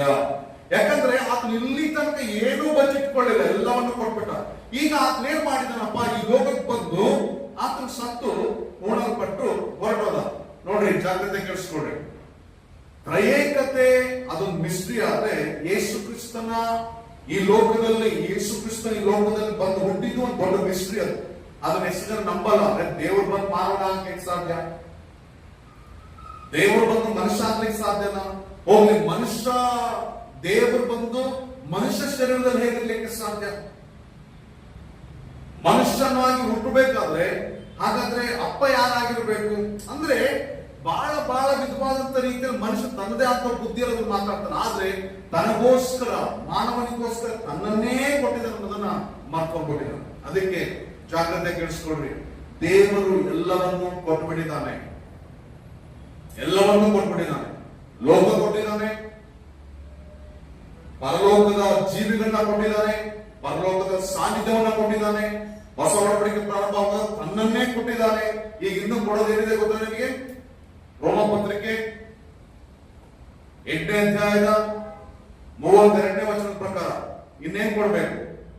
ದೇವರು ತನ್ನ ಸ್ವಂತ ಮಗನನ್ನು ಉಳಿಸಿಕೊಳ್ಳದೆ ನಮ್ಮೆಲ್ಲರಿಗೂ ಕೊಟ್ಟ ಮೇಲೆ ಸಮಸ್ತವನ್ನು ಕೊಡದೇ ಇರುವನೇ. ಅಂದ್ರೆ ಫಸ್ಟ್ ಎಲ್ಲವನ್ನೂ ಕೊಟ್ಟ, ಪರಲೋಕ ಜೀವಿಗಳನ್ನು ಕೊಟ್ಟ, ಪರಲೋಕ ಸಾನ್ನಿಧ್ಯವನ್ನು ಕೊಟ್ಟ, ತನ್ನನ್ನೇ ಕೊಟ್ಬಿಟ್ಟ. ಈಗ ಇನ್ನೂ ಏನ್ ಕೊಡ್ಬೇಕು ಗೊತ್ತಾ? ಇನ್ನೂ ನಾನೇನ್ ಮಾಡ್ತೀನಿ, ಇನ್ನು ಇರುವನ್ನು ಸಹ ಕೊಟ್ಬಿಡ್ತೇನೆ. ಅಂದ್ರೆ ಕೊಡೋ ವಿಷಯಕ್ಕೆ ಬಂದಾಗ ದೇವರ ಹಾಗೆ ಬೇರೆ ಯಾವ ಇರಕ್ಕೆ ಸಾಧ್ಯ ಇಲ್ಲ. ಅದಕ್ಕೆ ದೇವರನ್ನೇ ನಂಬ್ರಿ. ಕೊಡೋ ವಿಷಯದಲ್ಲಿ ದೇವರನ್ನೇ ನಂಬ್ರಿ. ದೇವರೆಲ್ಲವನ್ನೂ ಕೊಡ್ತಾನೆ, ದೇವರೆಲ್ಲವನ್ನೂ ಮಾಡ್ತಾನೆ, ದೇವರು ಎಲ್ಲವನ್ನೂ ಕೊಡ್ತಾನೆ, ದೇವರು ಎಲ್ಲವನ್ನೂ ಮಾಡ್ತಾನೆ. ಇದು ಯಾವಾಗಲೂ ನಮಗೆ ನೆನಪಿರ್ಬೇಕು. ಎಲ್ಲ ಅಂದಾಗ ಒಂದೊಂದು ಬಿಟ್ಟು, ಯಾವುದು ಪಾಪ ಮತ್ತು ನಮಗೆ ಕೇಡಾಗುವಂಥದ್ದು ಒಂದೊಂದು ಬಿಟ್ಟು, ಇವೆರಡು ಬಿಟ್ಟು ಎಲ್ಲವನ್ನೂ ಆತನು ಕೊಡ್ತಾನೆ. ಹಾಗಾಗಿ ಮನುಷ್ಯ ಕುಮಾರ ಅಂತ ಹೇಳಿ ಮಾತಾಡ್ತದೆ. ಯಾವ ವಿಷಯ ಮಾತಾಡ್ತದ್ದು? 33 ವರ್ಷದ ಜೀವಿತದ ಬಗ್ಗೆ ಮಾತಾಡ್ತದೆ. ಸರಿ, ಈಗ ಎರಡನೇ ಪದ ಏನ್ರಿ? ಪಾದದ ಹೊರಗಿನ ನಿಲುವಂಗಿ ಅಂತ ಮಾತಾಡ್ತದೆ. ಈಗ ಯೇಸು ಅದೇನ್ ತೋರಿಸೋದು? ಯೇಸು ಯಾಜಕನು ಎಂದು ತೋರಿಸೋದು. ಏನಾಗಿದ್ದಾನ ಆತನು? ಯಾಜಕನು ಅಂತ ಹೇಳಿ ಈಗ ತೋರಿಸ್ತಾ ಇದೆ. ಆಮೇಲೆ ಹೇಳ್ತದೆ ಎದೆಗೆ ಚಿನ್ನದ ಪಟ್ಟಿ ಅಂತೇಳಿ. ಎದೆಗೆ ಚಿನ್ನದ ಪಟ್ಟಿ ಅಂದ್ರೆ ಏನಾದ್ರು ಅರ್ಥ ಏನು? ನ್ಯಾಯಾಧಿಪತಿ. ಅದೇನಾಗಿದ್ದಾನೆ? ನ್ಯಾಯಾಧಿಪತಿ ಅಂತ ಹೇಳಿ ಅದು ತೋರಿಸ್ತದೆ. ಓಕೆ, ಇದು ಅರ್ಥ ಆಯ್ತಾ? ಈಗ ಎರಡನೇ ಪದ ಸ್ವಲ್ಪ ಆಲೋಚನೆ ಮಾಡ್ಕೊಂಡು, ಪಾದದವರೆಗೆ ನಿಲ್ಲುವಂಗಿ. ಯೇಸು ಏನಾಗಿದ್ದಾರಂತೆ? ಯಾಜಕನಾಗಿದ್ದಾನೆ. ಸರಿ, ನಾನು ಹೇಳೋದು ಕೇಳಿಸ್ಕೊ. ಯಾಜಕನು ಯೇಸು ಕ್ರಿಸ್ತನಾಗಿರೋದಾದ್ರೆ, ಯಾಜಕ ಯೇಸು ಕ್ರಿಸ್ತನಾಗಿರೋದಾದ್ರೆ ಏನ್ ಸೇವೆ ಮಾಡ್ತಾನ ಆತನು? ಯಾಜಕ ಕೆಲಸ ಏನ್ ಹೇಳಿ ನೋಡೋಣ. ಯಾಜಕರೊಳಗೆ 3 ಕ್ಯಾಟಗರಿ ಇರ್ತದೆ. ಯಾಜಕರೊಳಗೆ 3 ಕ್ಯಾಟಗರಿ. ಒಂದನೇದು ಲೇವಿಯರು, ಎರಡನೇದು ಯಾಜಕರು, ಮೂರನೇದು ಮಹಾಯಾಜಕರು. ಈ 3 ಕ್ಯಾಟಗರಿ ಇರ್ತವೆ. ಈ 3 ಕ್ಯಾಟಗರಿ ಇದ್ರೆ ಈ ಲೇವಿಯರ್ ಕೆಲಸ ಏನಪ್ಪಾ ಅಂದ್ರೆ ದೇವಾಲಯದಲ್ಲಿರುವಂತ ದೇವಾಲಯದ ಸಾಮಾನುಗಳನ್ನ ಹೊರೋದು, ದೇವಾಲಯಕ್ಕೆ ಏನಾದ್ರು ಮೀನು ತಂದು ಹಾಕೋದು, ದೇವಾಲಯದಲ್ಲಿ ಏನಾದ್ರು ಕೆಲಸ ಮಾಡೋದು, ಇವೆಲ್ಲ ಇದ್ರೆ ಲೇವಿಯರ್ ಮಾಡ್ತಾರೆ. ಯಾಜಕ ಕೆಲಸ ಏನಪ್ಪಾ ಅಂತ ಹೇಳಿದ್ರೆ, ಈಗ ನಾನು ಹೋಗಿ ದೇವರಿಗೆ ಸಮಾಧಾನ ಯಜ್ಞವನ್ನು ಸಮರ್ಪಿಸಬೇಕಂದ್ರೆ, ಪ್ರಾಯಶ್ಚಿತ್ತ ಬಲಿ ಅರ್ಪಿಸಬೇಕಂದ್ರೆ, ಆಹಾರದ ಅರ್ಪಣೆ ಅರ್ಪಿಸಬೇಕಂದ್ರೆ ಅವ್ರು ಏನ್ ಮಾಡ್ತಾ ಇದ್ರು? ನನಗೆ ಸಹಾಯ ಮಾಡಿ ಅದನ್ನು ದೇವರಿಗೆ ಸಮರ್ಪಿಸ್ತಾ ಇದ್ರು. ಯಾರು? ಯಾಜಕರು. ಮಹಾಯಾಜಕ ಏನ್ ಮಾಡ್ತಾ ಇದ್ದ? ವರ್ಷಕ್ಕೊಂದ್ಸತಿ ಏನ್ ಮಾಡ್ತಾ ಇದ್ದ? ಎಲ್ಲಾ ಜನರ ಪಾಪಕ್ಕೋಸ್ಕರವಾಗಿ ಒಂದು ಹೋರಿಯನ್ನ ತಗೊಂಡ್ಬಂದು ನಿಲ್ಲಿಸಿ, ಆ ಹೋರಿಯ ತಲೆ ಮೇಲೆ ಕೈ ಇಟ್ಟು, ಎಲ್ಲರ ಪರವಾಗಿ ಒಂದು ಕೈ ಇಟ್ಟು ಅದನ್ನ ಒದಿಸಿ, ಅದರ ರಕ್ತವನ್ನು ತಕೊಂಡು ಎಲ್ಲಿಗೆ ಹೋಗ್ತಾ ಇದ್ದ? ಮಹಾಪರಿಶುದ್ಧ ಸ್ಥಳಕ್ಕೆ ಹೋಗ್ತಾ ಇದ್ದ. ಮಹಾಪರಿಶುದ್ಧ ಸ್ಥಳಕ್ಕೆ ಹೋಗಿ ಅಲ್ಲಿ ಮಂಜುಷ ಪೆಟ್ಟಿಗೆ ಮತ್ತು ಕರ್ಣಾಸನ ಅನ್ನುವಂತ 2 ವಿಷಯಗಳಿರ್ತಿದ್ವಲ್ಲ, ಅದರ ಮೇಲೆ ಚಿಮುಕಿಸ್ತಾ ಇದ್ದ. ಆ ಚಿಮುಕಿಸಿದ್ರಿಂದ ಏನಾಗ್ತಾ ಇತ್ತು? ಎಲ್ಲಾ ಜನರ ಪಾಪ ಪರಿಹಾರ ಆಗ್ತಾ ಇತ್ತು. ಈಗ ನೀವು ಹೇಳಿ ನನಗೆ, ಯೇಸು ಕ್ರಿಸ್ತನ ಯಾಜಕನಂದ್ರೆ ಇವತ್ತೇನ್ ಮಾಡ್ತಾ ಇರ್ತಾನ? ಏನ್ ಮಾಡ್ತಾ ಇರ್ಬೋದು? ನಾವೇನಾಗಿದ್ದೀವಿ?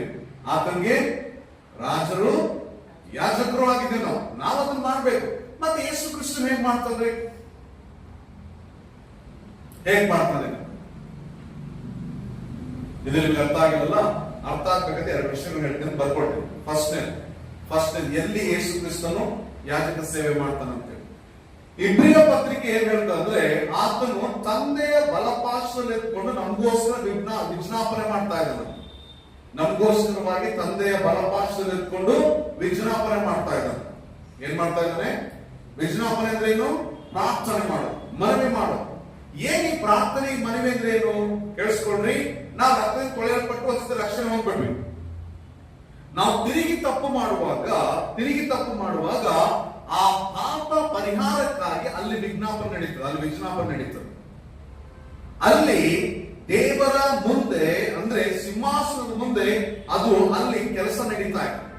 ಅಲ್ಲಿ ಆತನ ಸ್ವರಕ್ತವನ್ನು ತಗೊಂಡು ನಿಂತ್ಕೊಂಡಿದ್ದಾನೆ. ಒಂದೊಂದು ನಾವು ತಪ್ಪು ಮಾಡುವಾಗ ಆ ರಕ್ತ ದೇವರ ಮುಂದೆ ಇದೆ. ನಾವು ಒಂದೊಂದು ಪಾಪ ಮಾಡುವಾಗ ಆ ರಕ್ತ ದೇವರ ಮುಂದೆ ಇದೆ. ಇವತ್ತಿಗೂ ಸಹ ಆತ ತನ್ನ ರಕ್ತವನ್ನು ನಿಂತ್ಕೊಂಡಿದೆ. ಇವ ದೇವರೇ, ನನ್ನ ಜನರಿಗೋಸ್ಕರ ಪಾಪ ಪರಿಹಾರಕ್ಕಾಗಿ ನೀವು ಕೊಟ್ಟಿದ್ದೇನೆ. ಒಂದು ವೇಳೆ ಆ ರಕ್ತ ಪರಲೋಕದಲ್ಲಿ ಅದು ದೇವರ ಮುಂದೆ ತಕೊಂಡು ಹೋಗ್ಲಿಲ್ಲ ಅಂದ್ರೆ ನಾವು ಹಳಬಡವಳಿಕೆ ಆಗಿ ಎಷ್ಟೋ ಸಾರಿ ದೇವರಿಂದ ಶಿಕ್ಷೆಗೊಳಗಾಗಿ ಯಾವಾಗ ಸತ್ತ ಹೊರಟಿದ್ದೀವಿ ನಾವು. ಇವತ್ತಿಗೂ ಅದೆಲ್ಲಿದೆ? ದೇವರ ಸನ್ನಿಧಿಯಲ್ಲಿ ಆತ ತನ್ನ ರಕ್ತ ಇಟ್ಕೊಂಡು ನಿಂತ್ಕೊಂಡಿದ್ದಾನೆ. ಇವತ್ತಿಗೂ ಆತನ ಏನಾಗಿದ್ದಾನೆ? ಯಾಜಕ ಸೇವೆ ಎಲ್ಲಿ ಮಾಡ್ತಾ ಇದ್ದಾನೆ? ಪರಲೋಕದಲ್ಲಿ. ಇನ್ನೊಂದನ್ನು ಹೇಳ್ತೀನಿ, ಬರ್ಕೊಡ್ರಿ. ಇನ್ನೊಂದನ್ನು ಹೇಳ್ತೀನಿ. ನಾವೆಲ್ಲ ಏನಾಗಿದ್ದೇವೆ? ಯಾಜಕರು ಅಂತೇಳಿ ಮಾತಾಡ್ತಾರೆ. ನಾವೆಲ್ಲ ಏನಾಗಿದ್ದೇವೆ? ಯಾಜಕರು ಅಂತೇಳಿ ಮಾತಾಡ್ತಾರೆ. ಸರಿ, ನಾವೆಲ್ಲ ಯಾಜಕರಾದ್ರೆ ನಾವು ವಿಶ್ವಾಸಿಗಳು, ನಾವೆಲ್ಲ ವಿಶ್ವಾಸಿಗಳು ಏನಾಗಿದ್ದೇವೆ? ಯಾಜಕರಾಗಿದ್ದೇವೆ. ನಾವು ಯಾಜಕರಾದ್ರೆ ನಾವು ಯಾರ ದೇಹದ ಅಂಗವಾಗಿದ್ದೇವೆ? ಯಾರ ಅಂಗವಾಗಿದ್ದೇವೆ? ಯೇಸು ಕ್ರಿಸ್ತನ ಅಂಗವಾಗಿದ್ದೇವೆ. ಈಗ ನಾವೆಲ್ಲರೂ ಯೇಸು ಕ್ರಿಸ್ತನ ದೇಹ ಆದಾಗ ನಾವು ಯಾಜಕ ಸೇವೆ ಮಾಡಿದ್ರೆ ಯಾರು ಯಾಜಕ ಸೇವೆ ಮಾಡ್ದಂಗೆ? ಇವತ್ತಿಗೂ ಸಹ ಅಲ್ಲಿ ಆತನ ರಕ್ತ ಇಟ್ಕೊಂಡು ನಿಂತ್ಕೊಂಡಿದ್ದಾನೆ, ಇಲ್ಲಿ ನಾನೇ ಮಾಡ್ತಾ ಇದ್ದೇನೆ. ನಾನು ಆತನ ಸೇವೆ ಮಾಡಿ ಯಾಜಕ ಸೇವೆಯನ್ನು ಮಾಡ್ತಾ ಇದ್ದೀವಿ. ಈ ಯಾಜಕ ಸೇವೆ ಅನ್ನೋದು ಕೇಳಿಸ್ಕೊಳ್ಳಿ, ಮನುಷ್ಯರಿಗೂ ದೇವರಿಗೂ ಮಧ್ಯವರ್ತಿ ಕೆಲಸ ಇದೆ. ಮೀಡಿಯೇಟರ್ ಅಂತ ನಾವು ಹೇಳ್ತೇವೆ. ಈಗ ಈ ಮಧ್ಯವರ್ತಿ ಅಂದ್ರೆ ಅರ್ಥ ಏನ್ ಗೊತ್ತಾ? ದೇವರಿಗೂ ಮತ್ತು ಮನುಷ್ಯನಿಗೂ ಸಂಧಾನ ಮಾಡೋದು, ಸಮಾಧಾನ ಮಾಡೋದು. ಇದು ಯಾಜಕತ್ವ. ಇದೇನಾಗಿದೆ? ಯಾಜಕತ್ವ. ಇದು ಅರ್ಥ ಆಯ್ತಾ ನಿಮಗೆ? ಯಾಜಕತ್ವ ಅಂದ್ರೆ ಅರ್ಥ ಆಯ್ತಾ ನಿಮಗೆ? ಅರ್ಥ ಆದ್ರೆ ನಾವು ಮುಂದೆ ಹೋಗೋಣ್ರಿ. ಎದೆಗೆ ಏನಂತೆ? ಚಿನ್ನದ ಪಟ್ಟಿ ಎಂಬುದಾಗಿ ಮಾತಾಡ್ತಾರೆ. ಎದೆಗೆ ಚಿನ್ನದ ಪಟ್ಟಿ ಅಂತ ಮಾತಾಡಿದ್ರೆ ಅದು ಏನಂತ ತೋರಿಸ್ತದೆ? ನ್ಯಾಯಾಧಿಪತಿ. ಈಗ ಒಂದು ಕಡೆ ಆತನ ಏನ್ ಮಾಡಿದ್ದಾನೆ? ತನ್ನ ರಕ್ತ ಇಟ್ಕೊಂಡು ನಿಂತ್ಕೊಂಡಿದ್ದಾನೆ. ಇನ್ನೊಂದು ಕಡೆ ಆತನ ಏನ್ ತೋರಿಸ್ತಾನೆ? ಎದೆಗೆ ಚಿನ್ನದ ಪಟ್ಟಿ ಕಟ್ಕೊಂಡು ಏನ್ ತೋರಿಸ್ತಾ ಇದ್ದಾನೆ? ಎಲ್ಲಾ ಜನರನ್ನು ನ್ಯಾಯಾಧಿಪತಿ ಆಗಿದೆ. ನ್ಯಾಯಾಧಿಪತಿ ಅಂದ್ರೆ ನ್ಯಾಯ ತೀರಿಸುವಂಥದ್ದು. ನ್ಯಾಯ ತೀರಿಸುವಂತ ಕಾರ್ಯಗಳನ್ನ ಆತನ ಮಾಡ್ತಾನೆ. ಯಾರಿಗೆ ಏನ್ ಸಲ್ಲಬೇಕು, ಯಾರಿಗೆ ಯಾವ ಸಲ್ಲಬೇಕು ಅದನ್ನ ಆತನೇ ಮಾಡ್ತಾ ಇದ್ದಾನೆ. ಸರಿ, ಇದು ಅರ್ಥ ಆಯ್ತಲ್ಲ? 14ನೇ ವಚನಕ್ಕೆ ಹೋಗೋಣ. 14ನೇ ವಚನಕ್ಕೆ ಹೋಗೋಣ. 14ನೇ ವಚನ ನಾನು ಓದ್ತೀನಿ, ಕೇಳಿಸ್ಕೊಳ್ರಿ. 14ನೇ ವಚನ.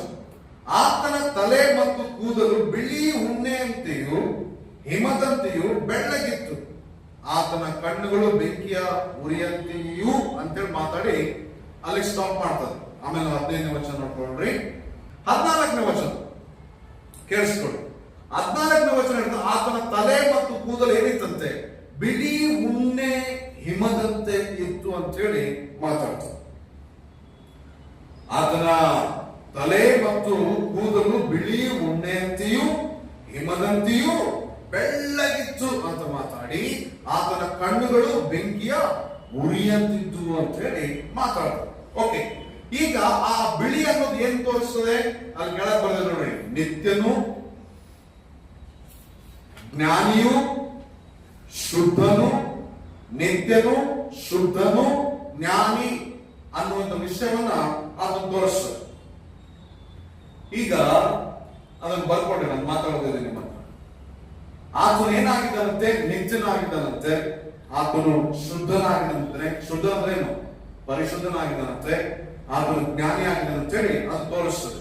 ಈಗ ನಾನು ಮೇಲಿನ ವಾಚನ ಹೇಳ್ಬೇಕಾದ್ರೆ ಆತನು ಮನುಷ್ಯ ಕುಮಾರನಂತಿದ್ನು ಅಂತ ಹೇಳಿ ಮಾತಾಡ್ತಾರಲ್ಲ, ಮನುಷ್ಯ ಕುಮಾರನಂತಿದ್ದನು ಅಂತ ಮಾತಾಡುವಾಗ ಬಹಳ ಜನ ಏನ್ ಹೇಳ್ತಾರೆ ಅಂದ್ರೆ, ಇಲ್ಲ, ಯೇಸು ಕ್ರಿಸ್ತನ್ ಬಂದ ನಿನ್ನೆ ಮೊನ್ನೆ ಬಂದವನು, ಆತನು ಸಣ್ಣ ದೇವರು, ಆತನ ಸೃಷ್ಟಿ ಮಾಡಿದ್ದಾರೆ, ಹಾಗೆ ಹೀಗೆ ಅಂತ ಹೇಳ್ತಾರೆ. ಬಟ್ ಈ ವಾಕ್ಯ ಏನ್ ಹೇಳ್ತಾರೆ? ಆತನ ತಲೆ ಮತ್ತು ಕೂದಲು ಅದೇನಾಗಿರ್ತದೆ? ಬಿಳಿ ಉಣ್ಣೆ ಅಂತ ಇತ್ತಂತೆ, ಹಿಮದಂತಿತ್ತು ಅಂದ್ರಾಗ ಅದರ ಅರ್ಥ ಆತನು ನಿತ್ಯನು. ನಿತ್ಯನು ಅರ್ಥ ಆಗ್ತದೆ ನಿಮ್ಗೆ? ಆತನು ಎಷ್ಟು ಕಾಲದ ಹಿಂದೆ ಇದ್ದು ಯಾರಿಗೂ ಗೊತ್ತಿಲ್ಲ. ಆತನು ಎಷ್ಟು ಕಾಲ ಮುಂದೆ ಇರ್ತಾನೋ ಗೊತ್ತಿಲ್ಲ. ಹಾಗಾದ್ರೆ ಆತನು ತಂದೆ ಹೇಗಿದ್ನೋ ಹಾಗೆ ಆತನು ಇದ್ದ ಅಂತ ಹೇಳಿ ಅದು ತೋರಿಸ್ತದೆ. ನಾವು ಒಂದನ್ನ ಅಂತ ನಂಬಿಡಿದೀವಿ, ಹಾಗಾಗಿ ನಿಮಗೆ ಇದು ಅರ್ಥ ಆಗಲ್ಲ. ಬಟ್ ಪ್ರಪಂಚದಲ್ಲಿ ಅದನ್ನ ವಿಭಾಗ ಮಾಡುವಂತವ್ರಿಗೆ ಏನಾಗ್ತದೆ ಅಂತ ಹೇಳಿದ್ರೆ ಅದು ಗೊತ್ತಾಗ್ತದೆ. ಆತನು ಬರೇ ನಿತ್ಯನು ಮಾತ್ರ ಅಲ್ಲ, ಏನಾತನು? ಪರಿಶುದ್ಧನು. ಆತನ ಏನಾಗಿದ್ದಾನೆ? ಪರಿಶುದ್ಧನಾಗಿದ್ದಾನೆ. ಬರೀ ಪರಿಶುದ್ಧ ಮಾತ್ರವಲ್ಲ, ಆತನು ಜ್ಞಾನಿ. ಆತನೇನಾಗಿದ್ದಾನೆ? ಜ್ಞಾನಿ ಆಗಿದ್ದಾನೆ. ಆಮೇಲೆ ವಾಕ್ಯ ಹೇಳ್ತೇನೆಂದ್ರೆ ಆತನ ಕಣ್ಣುಗಳು ಬೆಂಕಿಯ ಉರಿಯಂತೆ ಇತ್ತು ಅಂತ ಹೇಳಿ ಮಾತಾಡ. ಕಣ್ಣು ಅಂದ್ರೆ ಅರ್ಥ ಗೊತ್ತಾ? ಹುಡುಕೋದು. ಕಣ್ಣು ಅಂದ್ರೆ ಹುಡುಕೋದು, ಬೆಂಕಿ ಅಂದ್ರೆ ನ್ಯಾಚುರಲ್.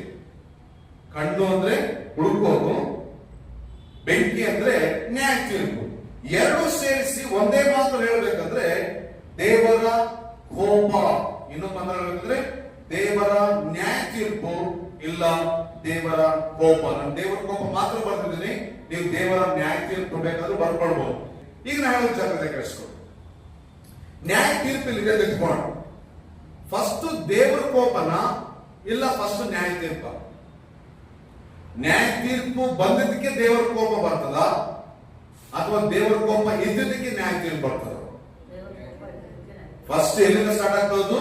ದೇವರ ಕೋಪದಿಂದ ಸ್ಟಾರ್ಟ್ ಆಗ್ತದೆ. ಆಮೇಲೆ ಅದು ನ್ಯಾಯ ತೀರ್ಪ ಮಾತಾಡ್ತದೆ, ನ್ಯಾಯ ತೀರ್ಪ ಮಾರ್ಪಡ್ತದೆ. ಫಸ್ಟ್ ದೇವರ ಕೋಪ ಇರ್ತದೆ, ಆಮೇಲೆ ಅದು ನ್ಯಾಯ ತೀರ್ಪ ಮಾರ್ಪಡ್ತದೆ, ಆಮೇಲೆ ಮತ್ತೆ ಕೋಪವಾಗಿ ಮಾರ್ಪಡ್ತದೆ. ಕೋಪ ಅಂದ್ರೆ ಯಾವುದು? ನ್ಯಾಯ ತೀರ್ಪು ನಂತರ ಕೋಪ ಬರ್ತದೆ. ಅದು ಯಾವ ಕೋಪ? ಅದು ನರಕ. ಒಂದ್ ವೇಳೆ ನ್ಯಾಯ ತೀರ್ಪಿಂದ ಮೊದಲು ಕೋಪ ಬರ್ತದೆ, ಅದು ಶಿಕ್ಷೆ ಆಗಿರ್ಬೋದು. ಅದು ಶಿಕ್ಷೆ ಆಗಿರ್ಬೋದು, ಗದರಿಸೋದಾಗಿರ್ಬೋದು, ಏನಾದ್ರೂ ಒಂದು ಸಮಸ್ಯೆ ತಂದ ಹಾಕೋದಾಗಿರ್ಬೋದು, ಏನೇ ಬೇಕಾಗಿರ್ಬೋದು.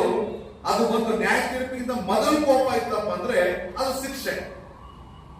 ಬಟ್ ನ್ಯಾಯ ತೀರ್ಪು ಆದ್ಮೇಲೆ ದೇವರ ಕೋಪ ಬಂತಂದ್ರೆ ಅದೇನ್ ಗೊತ್ತಾ? ನರಕ. ಅದು ಏನಾಗಿರೋದು? ಅದು ನರಕ ಅಂತೇಳಿ ನಮ್ಗೆ ಬೈಬಲ್ ತೋರಿಸ್ತದೆ. ಮುಂದೆ 15ನೇ ವಚನ. 15ನೇ ವಚನ ಹೀಗೆ ಹೇಳ್ತದೆ, ಆತನ ಪಾದಗಳು ಕುಳಿಮೆಯಲ್ಲಿ ಕಾಯಿಸಿದ ಶುದ್ಧವಾದ ತಾಮ್ರದಂತೆಯೂ ಆತನ ಧ್ವನಿಯು ಜಲ ಪ್ರವಾಹದ ಘೋಷದಂತೆಯೂ ಇದ್ದವು ಅಂತ ಹೇಳಿ ಮಾತಾಡ್ತಾರೆ. ಅಲ್ಲಿ ಎರಡು ಪದಗಳಿದಾವೆ. ಆತನ ಪಾದಗಳು ಕಾಯಿಸಿದ ಶುದ್ಧವಾದ ತಾಮ್ರದಂತಿತ್ತು ಅಂತ ಹೇಳಿ ಮಾತಾಡ್ತಾರೆ. ತಾಮ್ರದಂತೆ ಇತ್ತು ಅಂತ ಹೇಳಿ ಮಾತಾಡ್ತದೆ. ಈ ಶುದ್ಧವಾದ ಅಥವಾ ಈ ಆತನ ಪಾದಗಳು ಕಾಯಿಸಿದ ಶುದ್ಧವಾದ ತಾಮ್ರದಂತೆ ಇತ್ತು ಅಂದ್ರೆ ಈ ತಾಮ್ರ ಅಂದ್ರೆ ಏನು ಅಂತ ಹೇಳಿ ನೀವು ಮಾತಾಡ್ಬಿಡುತ್ತೆ. ಪಾದಗಳೇನು ತೋರಿಸ್ಬೇಕು ಅಂದ್ರ ಪ್ರತಿಯೊಬ್ಬರು ನಡೆದ ಜೀವಿತ. ಪಾದಗಳು, ಯೇಸು ಕ್ರಿಸ್ತನ ಪಾದಗಳು ಪ್ರತಿಯೊಬ್ಬರು ನಡೆದಂತ ಜೀವಿತವನ್ನು ತೋರಿಸ್ತದೆ. ಈಗ ಪ್ರತಿಯೊಬ್ಬರು ನಡೆದಂತ ಜೀವಿತ ತೋರಿಸೋದಾದ್ರೆ ಕಾಯಿಸಿದ ಅಂದ್ರೆ ಅದು ತಗೊಂಡು ಬೆಂಕಿಯಲ್ಲಿ ಹಾಕಿದ್ರ ಅಂತ ಹೇಳ್ತೀವಲ್ಲ, ಆ ಕಾಯಿಸಿದ ತೋರಿಸೋದು ಶುದ್ಧವಾದ ನ್ಯಾಯ ತೀರ್ಪು. ಶುದ್ಧವಾದ ನ್ಯಾಯ ತೀರ್ಪು ಅಂದ್ರೆ ಇದನ್ನು ಒಂದೇ ಪದದಲ್ಲಿ ಸೇರಿಸಿ ಮಾತಾಡೋದಾದ್ರೆ ಪ್ರತಿಯೊಬ್ಬನು ನಡೆದದಕ್ಕೆ ಶುದ್ಧವಾದ ನ್ಯಾಯ ತೀರ್ಪು ಅಂತ ಹೇಳಿ. ಪ್ರತಿಯೊಬ್ಬನು ಅವನನ್ನು ನಡೆದದಕ್ಕೆ ಅವನವನಿಗೆ ನ್ಯಾಯ ತೀರ್ಪು ಮಾಡುವಂತ ವಿಷಯವನ್ನ ಇದು ಮಾತಾಡ್ತದೆ. ಆಮೇಲೆ ಮುಂದೆ ಮಾತಾಡ್ತೇನೆ ಅಂದ್ರೆ ಆತನ ಧ್ವನಿ ಜಲಪ್ರವಾಹದ ಘೋಷದಂತೆ ಇತ್ತು ಅಂತ ಹೇಳಿ ಮಾತಾಡ್ತಾರೆ. ಅವಾಗಲೇ ನಾವು ನೋಡಿದ್ವಿ ಅದು ಮಹಾಶಬ್ದ ಆಗಿತ್ತು, ಅದು ತುತ್ತೂರಿ ಶಬ್ದ ಆಗಿತ್ತು ಅಂತ ಹೇಳಿ. ಎಲ್ಲಿ ಬಂದು ನೋಡಿದಾಗ ಆತನ ಧ್ವನಿ ಜಲ ಪ್ರವಾಹದ ಘೋಷದಂತೆ ಇತ್ತು ಅಂತ ಹೇಳಿ ಕೇಳಿಸ್ತದೆ. ಇದು ನಮಗೆ ಅರ್ಥ ಆಗಲ್ಲ ಅಷ್ಟೊಂದು. ಈಗ ನಿಮಗೆ ಇದು ಅರ್ಥ ಆಗ್ಬೇಕಂತ ಹೇಳಿದ್ರೆ ನೀವು ದೊಡ್ಡ ದೊಡ್ಡ ಘಾಟ್ ಸೆಕ್ಷನ್ ಹೋಗಿ, ದೊಡ್ಡ ದೊಡ್ಡ ಘಾಟ್ ಸೆಕ್ಷನ್ ಹೋಗಿ, ಬೆಟ್ಟಗಳಿರುವಂತ, ಈಗ ನಾವು ಚಾರ್ಮಡಿ ಘಾಟ್ ಹೋದ್ವಿ ಮೊನ್ನೆ. ಚಾರ್ಮಡಿ ಘಾಟ್ ಅಲ್ಲಿ ಸಣ್ಣದಾಗಿ ನೀರು ಹಾಕೊಂಡ್ಬರ್ಲಿ ಬಹಳ ಸೌಂಡ್ ಮಾಡ್ತಾರೆ, ಸರ್ರ ಸೌಂಡ್ ಮಾಡ್ತಾರೆ, ಭಯಂಕರ ಇರ್ತದ. ಆ ಸೌಂಡಿಗೆ ಮನುಷ್ಯನ ಗುಂಡಿಗೆ ಅದುರು ಹೋಗ್ಬಿಡ್ತದೆ. ಈಗ ಇಲ್ಲಿ ಮಾತಾಡುವಂತ ವಿಷಯ ಅಂದ್ರೆ ಆತನ ಧ್ವನಿ ಜಲ ಪ್ರವಾಹದ ಘೋಷದಂತಿತ್ತು. ಅಂದ್ರೆ ಜಲ ಪ್ರವಾಹ ಹೇಗಿರ್ತದೆ ಗೊತ್ತಾ ನಿಮಗೆ? ಭಯಂಕರವಾಗಿರ್ತದೆ. ಅದು ಎಷ್ಟು ದಪ್ಪದ ನೀರು ಬರ್ತದೋ, ಏನೆಲ್ಲ ಕಚ್ಕೊಂಡು ಹೋಗ್ತದೆ ನಮಗೆ ಗೊತ್ತಿಲ್ಲ. ಇದರಿಂದ ಇನ್ನೂ ನಮಗೆ ಅರ್ಥ ಆಗ್ಬೇಕಂದ್ರೆ ಗಗನ ಚುಕ್ಕಿ ಶಿವನ್ ಸಮುದ್ರ ನಾವು ಹೋಗೋದಾದ್ರೆ ಅಲ್ಲಿ ನಾವು ನೋಡ್ತೀವಿ, ಜಲಪಾತಗಳನ್ನ ನೋಡ್ತೀವಿ. ಆ ಸೌಂಡ್ ಹೆಂಗಿರ್ತದೆ ನೋಡಿದ್ರೆ ಗುಂಡಿಗೆ ನಿಂತು ಹೋಗ್ಬಿಡ್ತದೆ. ಆ ರೀತಿಯಲ್ಲಿ ಅದೊಂದು ಸೌಂಡ್ ಇತ್ತಂತೆ. ಈಗ ನೋಡ್ರಿ, ಅದರ ಅರ್ಥ ಏನಪ್ಪಾ ಅಂದ್ರೆ ಯೇಸುವಿನ ಮಾತು ಬಲವಾಗಿದೆ. ಅಂದ್ರೆ ಯೇಸುವಿನ ಮಾತು ಬಲವಾದ ಮಾತು. ಯೇಸುವಿನ ಮಾತು ಬಲವಾಗಿತ್ತು ಅಂದ್ರೆ ಆ ಮಾತು ಏನಾಗಿತ್ತಂತೆ? ಬಲವಾದಂತ ಮಾತಾಗಿತ್ತಂತೆ. ಅಂದ್ರೆ ಅಷ್ಟು ಸ್ಟ್ರಾಂಗ್ ಆಗಿ, ಅಷ್ಟು ಘಂಟಾಘೋಷವಾಗಿ, ಅಷ್ಟು ಪವರ್ಫುಲ್ ಆಗಿ ಯೇಸು ಕ್ರಿಸ್ತನ ಆ ಒಂದು ಧ್ವನಿ ಇತ್ತು ಅಂತ ಹೇಳಿ ಮಾತಾಡ್ತಾರೆ. ಇದು ಮುಗಿತಾ? ಮುಂದೆ ಹೋಗೋಣ. 16ನೇ ವಚನ. 16ನೇ ವಚನ, ಆತನ ಬಲಗೈಯಲ್ಲಿ 7 ನಕ್ಷತ್ರಗಳಿದ್ದವು. ಆತನ ಬಾಯಿಯೊಳಗಿಂದ ಹದವಾದ ಇಬ್ಬಾಯಿ ಕತ್ತಿ ಹೊರಟಿತು. ಆತನ ಮುಖವು ಸೂರ್ಯನು ತನ್ನ ಬಲದಲ್ಲಿ ಪ್ರಕಾಶಿಸುವಂತಿತ್ತು ಅಂತ ಹೇಳಿ ಬರೆಯಲ್ಪಟ್ಟது. ಅಲ್ಲಿ ಸಹ 3 ಪದಗಳಿದ್ದಾವೆ. ಆ 3 ಪದಗಳನ್ನ ಇಲ್ಲಿ ಬರೆದಿದ್ದೀನಿ. ಆತನ ಬಲಗೈಯಲ್ಲಿ 7 ನಕ್ಷತ್ರಗಳು. ಇದನ್ನು ಬರ್ಕೊಳ್ಳಿ ಫಸ್ಟ್. ಆತನ ಬಲಗೈಯಲ್ಲಿ 7 ನಕ್ಷತ್ರಗಳು. ಬಲಗೈ ಅಂದ್ರೆ ಏನು ಮಾತ್ರ? ಅಧಿಕಾರ. ಯಾವಾಗಲೂ ದೇವರ ಬಲಗೈ ಅಥವಾ ಯಾರ ಬಲಗೈ ಅಂದ್ರೂ ಸಹ ಬಲಗೈ ಅಂದ್ರೇನು? ಅಧಿಕಾರವನ್ನ ತೋರಿಸು. ನಕ್ಷತ್ರಗಳು ಅಂದ್ರೆ 7 ಸಭೆಯ ದೂತರು. ನಕ್ಷತ್ರಗಳು ಅಂದ್ರೆ 7 ಸಭೆಯ ದೂತರು. ದೂತರು ಅಂದ್ರೆ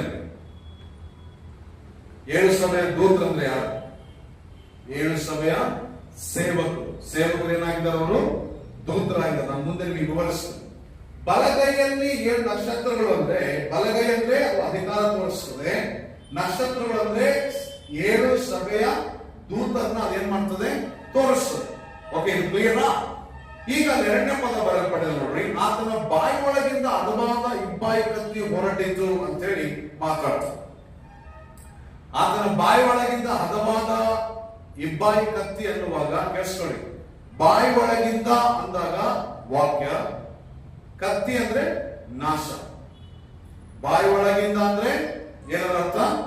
ಬಾಯಿ ಒಳಗಿಂದ ಅಂದ್ರೆ ವಾಕ್ಯ, ಇಬ್ಬಾಯಿ ಕತ್ತಿ ಅಂದ್ರೆ ಅದರ ಅರ್ಥ ಗೊತ್ತಾ? ನಾಶ. ಈಗ ಅದೆರಡನ್ನು ಸೇರಿಸೋದ್ರೆ ಮಾತಿನಿಂದ ಅಥವಾ ವಾಕ್ಯದಿಂದ ನಾಶ ಎಂಬುದಾಗಿ ಬರೆಯಲ್ಪಟ್ಟது. ಇದು ಯಾವಾಗ ನಡೀತದೆ ನಿಮಗೆ ಗೊತ್ತಾ? ನಿಮಗೆ ವಿಶ್ವಾಸಿಗಳ ಅಂತ ನಮ್ಗೆ ಈ ವಾಕ್ಯ ಆಶೀರ್ವಾದ. ವಿಶ್ವಾಸಿಗಳ ಅಂತ ನಮ್ಗೆ ದೇವರ ವಾಕ್ಯ ಆಶೀರ್ವಾದ. ವಿಶ್ವಾಸಿಗಳ ಅಂತ ನಮ್ಗೆ ದೇವರ ವಾಕ್ಯ ಆಶೀರ್ವಾದ. ಆದ್ರೆ ಲೋಕದವರೆಗೆ ಅದು ನಾಶ. ಈ ಉದಾಹರಣೆಗೆ ಇವಾಗ ಎಲ್ಲಿ ನೋಡು ಈ ಮಳೆ, ಎಲ್ಲಿ ನೋಡು ಜಲಪ್ರಳಯ, ಭೂಕಂಪ, ಬರಗಳು ಇವೆಲ್ಲ ಬರ್ತಾ ಇದಾವೆ. ಇವು ಬರ್ತಾವ ಅಂತ ಹೇಳಿ ಮೊದಲೇ ಎಲ್ಲಿತ್ತು? ಇದೆಲ್ಲ ಎಲ್ಲಿತ್ತು? ಇವೆಲ್ಲ ದೇವರ ವಾಕ್ಯದಲ್ಲಿ ಬರೆಯಲ್ಪಟ್ಟಿದೆ.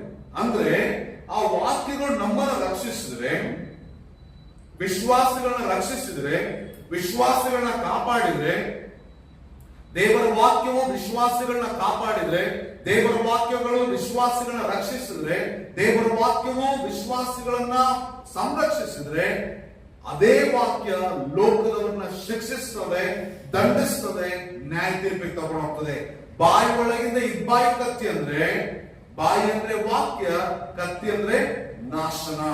ಇವತ್ತು ನೋಡ್ರಿ ಈ ವಾಕ್ಯ ಭಾಗ ನನಗೆ ಹೇಳ್ತಾ ಇದ್ರೆ ಏನೇನು ಬರ್ತಂದ್ರೆ, ಇಸ್ರಾಯೇಲನ್ನ ಐಗುಪ್ತ ದೇಶದ ದೇವರು ಬಿಡಿಸುವಾಗ ಕೇಳಿಸ್ಕೊಡ್ರಿ, ದೇವರ ಸೇವಕನಾದ ಮೋಶೆ, ಆರೋನ ಹೋಗಿ ಫರೋಹ ಅರಸನ ಮುಂದೆ ನಿಂತ್ಕೊಂಡಾಗ ಅವರು ಮಾತಾಡ್ತಿದ್ರು ಈ ಶಿಕ್ಷೆ ಬರ್ತದ ಅಂತ ಹೇಳಿ.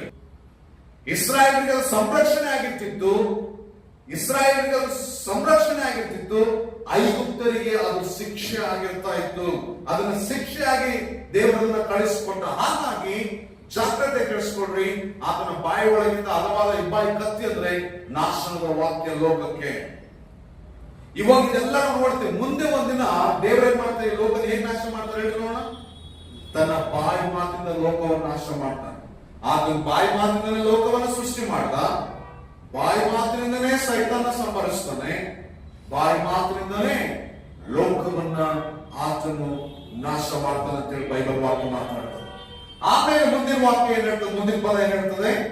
ಆತನ ಮುಖವು ಸೂರ್ಯನು ತನ್ನ ಬಲದಲ್ಲಿ ಪ್ರಕಾಶಿಸುವಂತಿದ್ದಂತೆ. ಇದೇನು ತೋರಿಸ್ತದೆ? ಯೇಸುವಿನ ಮಹಿಮೆ ಹೇಗೆ ಅಂತೇಳಿ ತೋರಿಸ್ತದೆ. ಈಗ ಸೂರ್ಯನ ಬಲ ನಮ್ಗೆ ಯಾವಾಗ ಗೊತ್ತಾಗ್ತದೆ?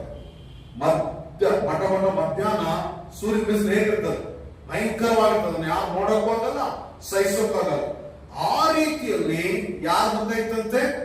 ಯೇಸುವಿನ ಮುಖ, ದೇವರ ಮುಖ ಇತ್ತಂತೆ. ಈಗ ನಾನು ಹೇಳೋದು ಕೇಳಿಸ್ಕೊಡ್ರಿ, ಬರೇ ಸೂರ್ಯನ ಬೆಳಕಿನಷ್ಟು ಅಷ್ಟೇ ಅದನ್ನ ಮಹಿಮೆ ಇರೋದು, ಅದಿನ್ನೂ ಜಾಸ್ತಿ. ಬಟ್ ನಾವು ಅರ್ಥ ಆಗಬೇಕು, ನಮಗೆ ಅರ್ಥ ಆಗ್ಬೇಕಂತೇಳಿ ಇದು ಬರೆಯಲ್ಪಟ್ಟದೆ. ಇಲ್ಲ ಆ ಸೂರ್ಯನ ಬೆಳಕಿಗಿಂತ ಇನ್ನೂ ಪ್ರಕಾಶವಾದ ಏನಾದ್ರು ಇದೆಯಾ ಅಂತ ನೋಡಿದ್ರೆ ಇಲ್ಲ, ಯಾವ್ದು ಇಲ್ಲ. ಪ್ರತಿ ಮಾನವನ ಅರ್ಥ ಮಾಡ್ಕೊಳ್ಳುವಂತ ಇರೋದ್ರಿಂದ ಅದನ್ನು ದೇವರು ಏನ್ ಮಾಡಿದ್ದಾರೆ? ಆ ಸೂರ್ಯನ ಹೋಲಿಕೆಯಾಗಿ ತೋರಿಸಿದ್ದಾರೆ. ಆ ಸೂರ್ಯನ ಹೋಲಿಕೆ ಮಾಡಿ ತೋರಿಸಿದ ವಿಷಯ ಏನಾಗಿದೆ? ಯೇಸುವಿನ ಮಹಿಮೆ ಹೇಗಿದೆ ಅಂತ ತೋರಿಸ್ತದೆ.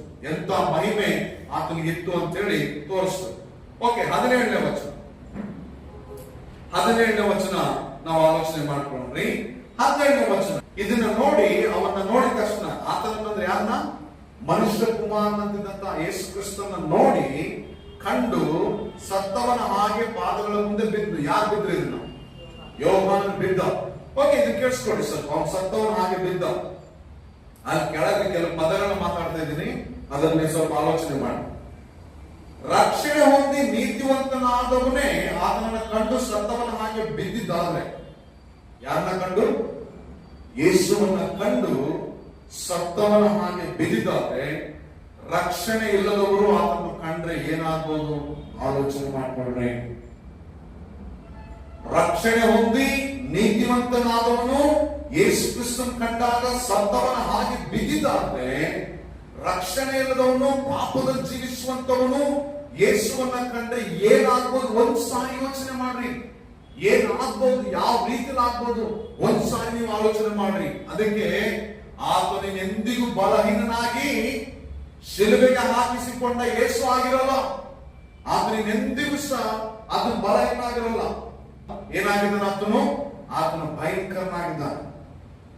ಅದಕ್ಕೆ ಅಲ್ಲಿ ನಾನು ಹೇಳಿದೆ ನಿಮಗೆ, ರಕ್ಷಣೆ ಹೊಂದಿ ನೀತಿವಂತನಾದವನೇ ಆತನನ್ನ, ಯೇಸುವನ್ನ ಕಂಡು ಸತ್ತವನ ಹಾಗೆ ಬಿದ್ದಿದ್ದಾದ್ರೆ, ರಕ್ಷಣೆ ಇಲ್ಲದವನು, ಪಾಪದಲ್ಲಿ ಜೀವಿಸುವವನು ಆತನನ್ನ ಕಂಡ್ರೆ ಏನಾಗ್ಬೋದು? ಆಲೋಚನೆ ಮಾಡಿ. ಅದಕ್ಕೆ ಕಡೆ ದಿನಗಳಲ್ಲಿ ಆತನ ಕಂಡು ಎಲ್ಲರೂ ತಾವಾಗಿ ಒಂದು ಹತ್ತಕ್ಕೆ ಬೀಳ್ತಾರೆ. ಯಾರಿಗೂ ಆತನ ಹಾಕಬೇಕಾದ ಅವಶ್ಯಕತೆ ಇಲ್ಲ. ಆತನ ಕಂಡ್ರೆ ಅವ್ರು ಹೋಗಿ ಬಿದ್ದ್ಬಿಡ್ತಾರೆ. ಆತನು ಇನ್ನೆಂದಿಗೂ ಸಹ ಬಲಹೀನನಾಗಿ ಶಿಲುಬೆಗೆ ಹಾಕಿಸಿಕೊಂಡ ಯೇಸು ಆಗಿರಲ್ಲ. ಆತನು ಏನಾಗಿರ್ತಾನೆ? ಭಯಂಕರನಾದ ಯೇಸು ಆಗಿರ್ತಾನೆ. ಆತನು ಭಯಂಕರನಾದ ಯೇಸು ಆಗಿರ್ತಾನೆ. ನೋಡ್ರಿ, ಆಮೇಲೆ ಮುಂದೆ ಹೇಳ್ತದೆ, ಆತನು ತನ್ನ ಬಲಗೈಯನ್ನು ಮೇಲಿಟ್ಟು ಅಂತೇಳಿ ಮಾತಾಡ್ತಾನೆ. ಆತನು ತನ್ನ ಬಲಗೈಯನ್ನು ಮೇಲಿಟ್ಟು. ಯಾರ ಮೇಲಿಟ್ಟು? ಆತನು ಸತ್ತವನ ಹಾಗೆ ಬಿದ್ದಂತ ಯೋಹಾನನ ಮೇಲೆ ಆತನಿಟ್ಟು. ಅದೇ ತೋರಿಸದೆ ಯೇಸುವಿನ ಸಹಾಯ ಹಸ್ತ. ಏನ್ ತೋರಿಸೋದು? ಯೇಸುವಿನ ಸಹಾಯ ಹಸ್ತವನ್ನ ಅದು ತೋರಿಸ್ತದೆ. ಹೆದರಬೇಡ ಅಂತ ಹೇಳ್ತಾರೆ. ಆಮೇಲೆ ಹೆದರಬೇಡ. ಯಾಕೆ ಹೆದರಬಾರದು? ಈಗ ಹೆದರಬಾರದು ಅಂತ ಹೇಳಿದ್ರೆ ಯಾಕೆ ಹೆದರಬಾರದು? ಈಗ ಹೆದರಬೇಡ ಅಂತ ಹೇಳಿದ್ರೆ ಯಾಕೆ ಹೆದರಬಾರದು? ಅಲ್ಲಿ ಕೆಳಗೆ ಹೇಳ್ತಾರೆ, ನಾನು ಮೊದಲನೆಯವನು ಕಡೆಯವನು ಆಗಿದ್ದೇನೆ. ನನ್ಗಿಂತ ಮೊದಲು ಯಾರು ಇಲ್ಲ, ನನ್ನ ನಂತರದಲ್ಲೂ ಯಾರು ಇಲ್ಲ. ನಾನೇ ಫಸ್ಟ್ ಇದ್ದೆ, ನಾನೇ ನಂತರದಲ್ಲಿ ಇರ್ತೀನಿ. ನನ್ಗಿಂತ ಶಕ್ತನು ಲೋಕದಲ್ಲಿ ಯಾರು ಇಲ್ಲ. ಹಾಗಾಗಿ ನೀನು ಭಯ ಪಡಬೇಡ ಅಂತ ಹೇಳಿ ಯಾರು ಹೇಳ್ತಾ ಇದ್ದಾರೆ? ಯೋಹಾನನಿಗೆ ಯೇಸು ಕ್ರಿಸ್ತನು ಹೇಳ್ತಾ ಇದ್ದಾರೆ. ಸರಿ, 18ನೇ ವಚನ. ಈಗ ಇಲ್ಲಿ ನಾವು ನೋಡುವಾಗ ಬಹಳಷ್ಟು ವಿಷಯಗಳಿದೆ. ಸತ್ತವನಾದನು ಅಂದ್ರೆ ಅದರ ಅರ್ಥ ಏನು? ಒಂದು ಸಾರಿ, ಅದು ಒಂದೇ ಸಾರಿ ಆತನು ಆಗಿ ಸತ್ತಿದ್ದು. ಅದು ಏನಕ್ಕೆ? ಮಾನವರಿಗೋಸ್ಕರ. ಏನಾಗಿದ? ಒಂದೇ ಸಾರಿ ಸತ್ತದಾತನು. ಅದು ಏನಕ್ಕೆ? ಮಾನವರಿಗೋಸ್ಕರ. ಒಂದೇ ಸಾರಿ ಆತ ಸಾವು ಅನುಭವಿಸಬೇಕಾಗಿತ್ತು. ಅದು ಯಾರಿಗೋಸ್ಕರ? ನಮಗೋಸ್ಕರ. ನೀವು ಆಲೋಚನೆ ಮಾಡ್ರಿ, ಸಾವು ಅಂದ್ರೆ ಅದನ್ನ ಬರ್ಕೊಡ್ರಿ, ಇದನ್ನ ಬರ್ಕೊಂಡು ನಮ್ಗೆ ಕೇಳಿಸ್ಕೊಡ್ರಿ, ಅದನ್ನ ಬರ್ಕೊಂಡು ನಮ್ಗೆ ಕೇಳಿಸ್ಕೊಡ್ರಿ, ಬರೀ ಅದನ್ನ ಪದ ಬರ್ಕೊಂಡು ಕೇಳಿಸ್ಕೊಡ್ರಿ. ಸತ್ತವನಾದೆನು ಅಂತ ಹೇಳಿದ್ರೆ ಅದರ ಅರ್ಥ ಒಂದ್ ಸಾರಿ ಆತನ ಸತ್ತಿದ್ದಾನೆ. ಅದು ಏನಕ್ಕೋಸ್ಕರ? ಮಾನವನಿಗೋಸ್ಕರ. ಈಗ ನೀವು ಆಲೋಚನೆ ಮಾಡ್ರಿ, ನಮ್ಗೆ ಇವತ್ತು ಮರಣ ಅಂದ್ರೆ ಭಯ ಇಲ್ಲ. ನಮಗೆ ಮಾತ್ರ, ಇಡೀ ಪ್ರಪಂಚದಲ್ಲಿ ಕೆಲವು ಜನರಿಗೆ ಸಾಹಿತ್ಯ ಅನ್ನೋ ಭಯ, ಇನ್ನು ಕೆಲವರಿಗೆ ಸಾಹಿತ್ಯ ಅನ್ನೋ ಭಯ ಇಲ್ಲ.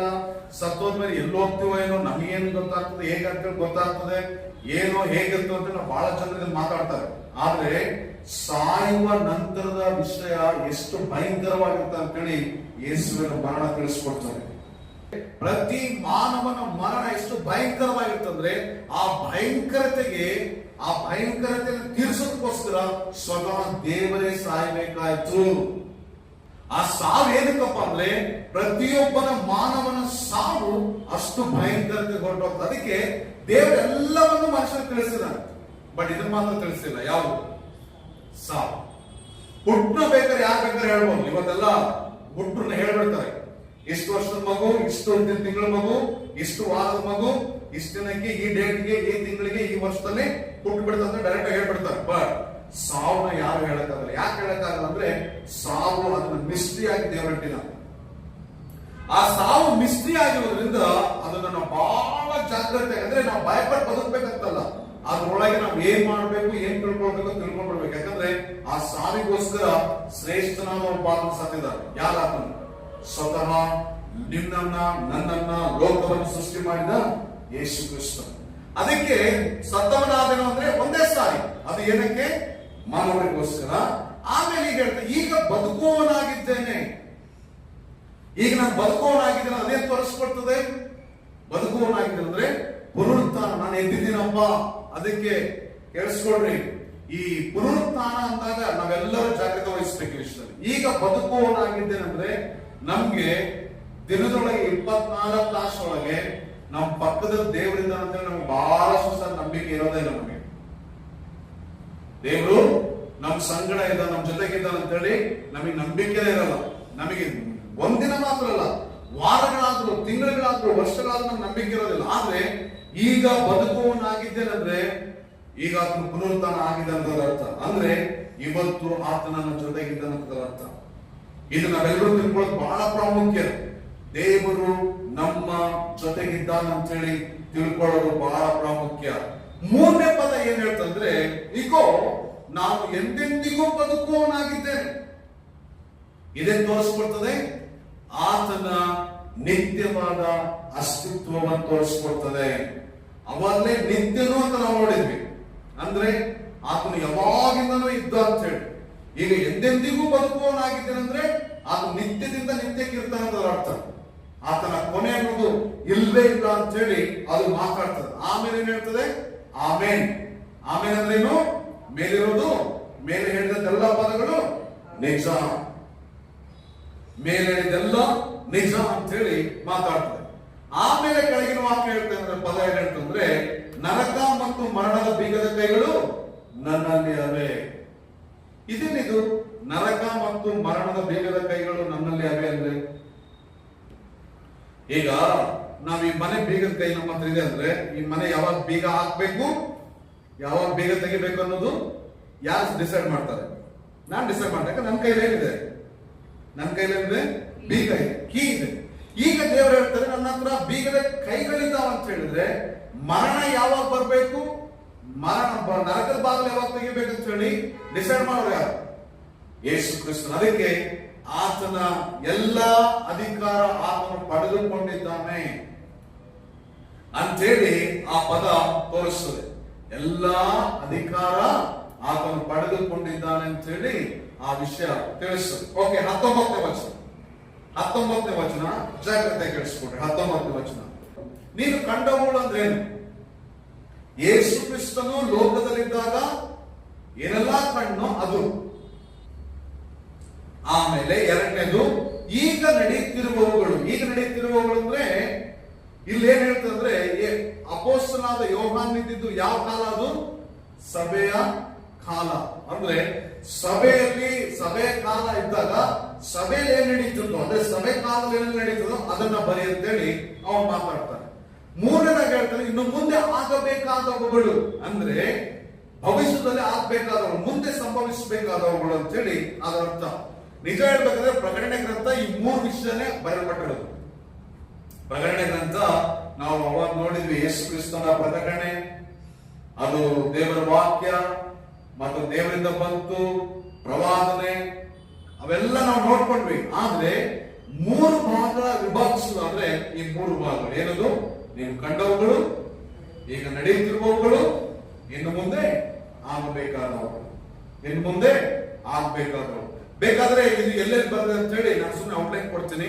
ನೀನು ಕಂಡವುಗಳು ಅಂದ್ರೆ ಎಲ್ಲಿ ತನಕ ಅಂತ ನಾನು ಹೇಳ್ಬಿಡ್ತೀನಿ. ಪ್ರಕಟಣೆ ಗ್ರಂಥ 1ನೇ ಅಧ್ಯಾಯ, ನೀನು ಕಂಡವುಗಳು ಬರ್ಕೊಳ್ಬೇಕಲ್ಲ ನೀವು. ಪ್ರಕಟಣೆ ಗ್ರಂಥ ನೀನು ಕಂಡವುಗಳು ಅಂದ್ರೆ ಪ್ರಕಟಣೆ ಗ್ರಂಥ 1ನೇ ಅಧ್ಯಾಯ, ಪೂರ್ತಿ 1ನೇ ಅಧ್ಯಾಯ. ಈಗ ನಡೆಯುತ್ತಿರುವವುಗಳು ಅಂದ್ರೆ ಪ್ರಕಟಣೆ ಗ್ರಂಥ 2, 3, 4ನೇ ಅಧ್ಯಾಯ. 2, 3, 4ನೇ ಅಧ್ಯಾಯ ಅಲ್ಲ, ನನ್ನ ಪ್ರಕಾರ 3ನೇ ಅಧ್ಯಾಯ ಅನ್ಕೊಂತೀನಿ ನಾನು. ರೈಟ್, 2, 3ನೇ ಅಧ್ಯಾಯ, 3, 4ನೇ ಅಧ್ಯಾಯ ಸೇರ್ಕೊಡ್ರಿ. ಈಗ ಇನ್ನು ಮುಂದೆ ಆಗಬೇಕಾದವುಗಳು ಅಂದ್ರೆ 4ನೇ ಅಧ್ಯಾಯದಿಂದ ಹಿಡಿದು ಕಡೆಯ ಅಧ್ಯಾಯ ಪ್ರಕಟಣೆ ಗ್ರಂಥ 28ನೇ ಅಧ್ಯಾಯ ಇದೆಯಲ್ಲ ಅವೆಲ್ಲ ಮುಂದೆ ಆಗಬೇಕಾದವುಗಳು. ಹಾಗಾಗಿ ಈ 3 ಪದಗಳು ಪ್ರಕಟಣೆ ಗ್ರಂಥವನ್ನು ಪೂರ್ತಿ ಔಟ್ಲೈನ್ ಆಗಿ ತೋರಿಸ್ಬಿಡ್ತದೆ. ಇದು ಅರ್ಥ ಆಯ್ತಲ್ಲ? ಓಕೆ, 20ನೇ ವಚನಕ್ಕೆ ಹೋಗೋಣ. ಕಡೇ ವಚನಕ್ಕೆ ದೇವರಿಗೆ ಸ್ತೋತ್ರ. ಮೊದಲನೇ ಅಧ್ಯಾಯದ ಕಡೇ ವಚನಕ್ಕೆ ಬಂದ್ಬಿಟ್ರಿ ನಾವು. ಕಡೇ ವಚನಕ್ಕೆ ನಾವು ಬಂದ್ಬಿಟ್ವಿ. 7 ನಕ್ಷತ್ರಗಳು ಅಂದ್ರೆ 7 ಸಭೆಗಳ ದೂತರು, 7 ದೀಪಸ್ತಂಭಗಳು ಅಂದ್ರೆ 7 ಸಭೆಗಳು. ಇದು ಇಲ್ಲಿ ವಾಕ್ಯ ತಿಳಿಸುವಂಥದ್ದು. ಹಾಗಾಗಿ ನೋಡ್ರಿ, 7 ನಕ್ಷತ್ರಗಳು ಅಂದ್ರೆ ಏನು? 7 ಸಭೆಗಳ ದೂತರು, 7 ದೀಪಸ್ತಂಭಗಳು ಅಂದ್ರೆ 7 ಸಭೆಗಳು. ಓಕೆ, 7 ಸಭೆಗಳ ದೂತರಂದ್ರೆ ಯಾರು? ಸೇವಕರು. ಯಾವಾಗ ನೆನ್ಪಿಟ್ಕೊಳ್ಬೇಕು ನೀವು, ದೂತರಂದ್ರೆ ಯಾರು? ಸೇವಕರು. ಆಮೇಲೆ 7 ದೀಪಸ್ತಂಭಗಳಂದ್ರೆ 7 ಸಭೆಗಳು.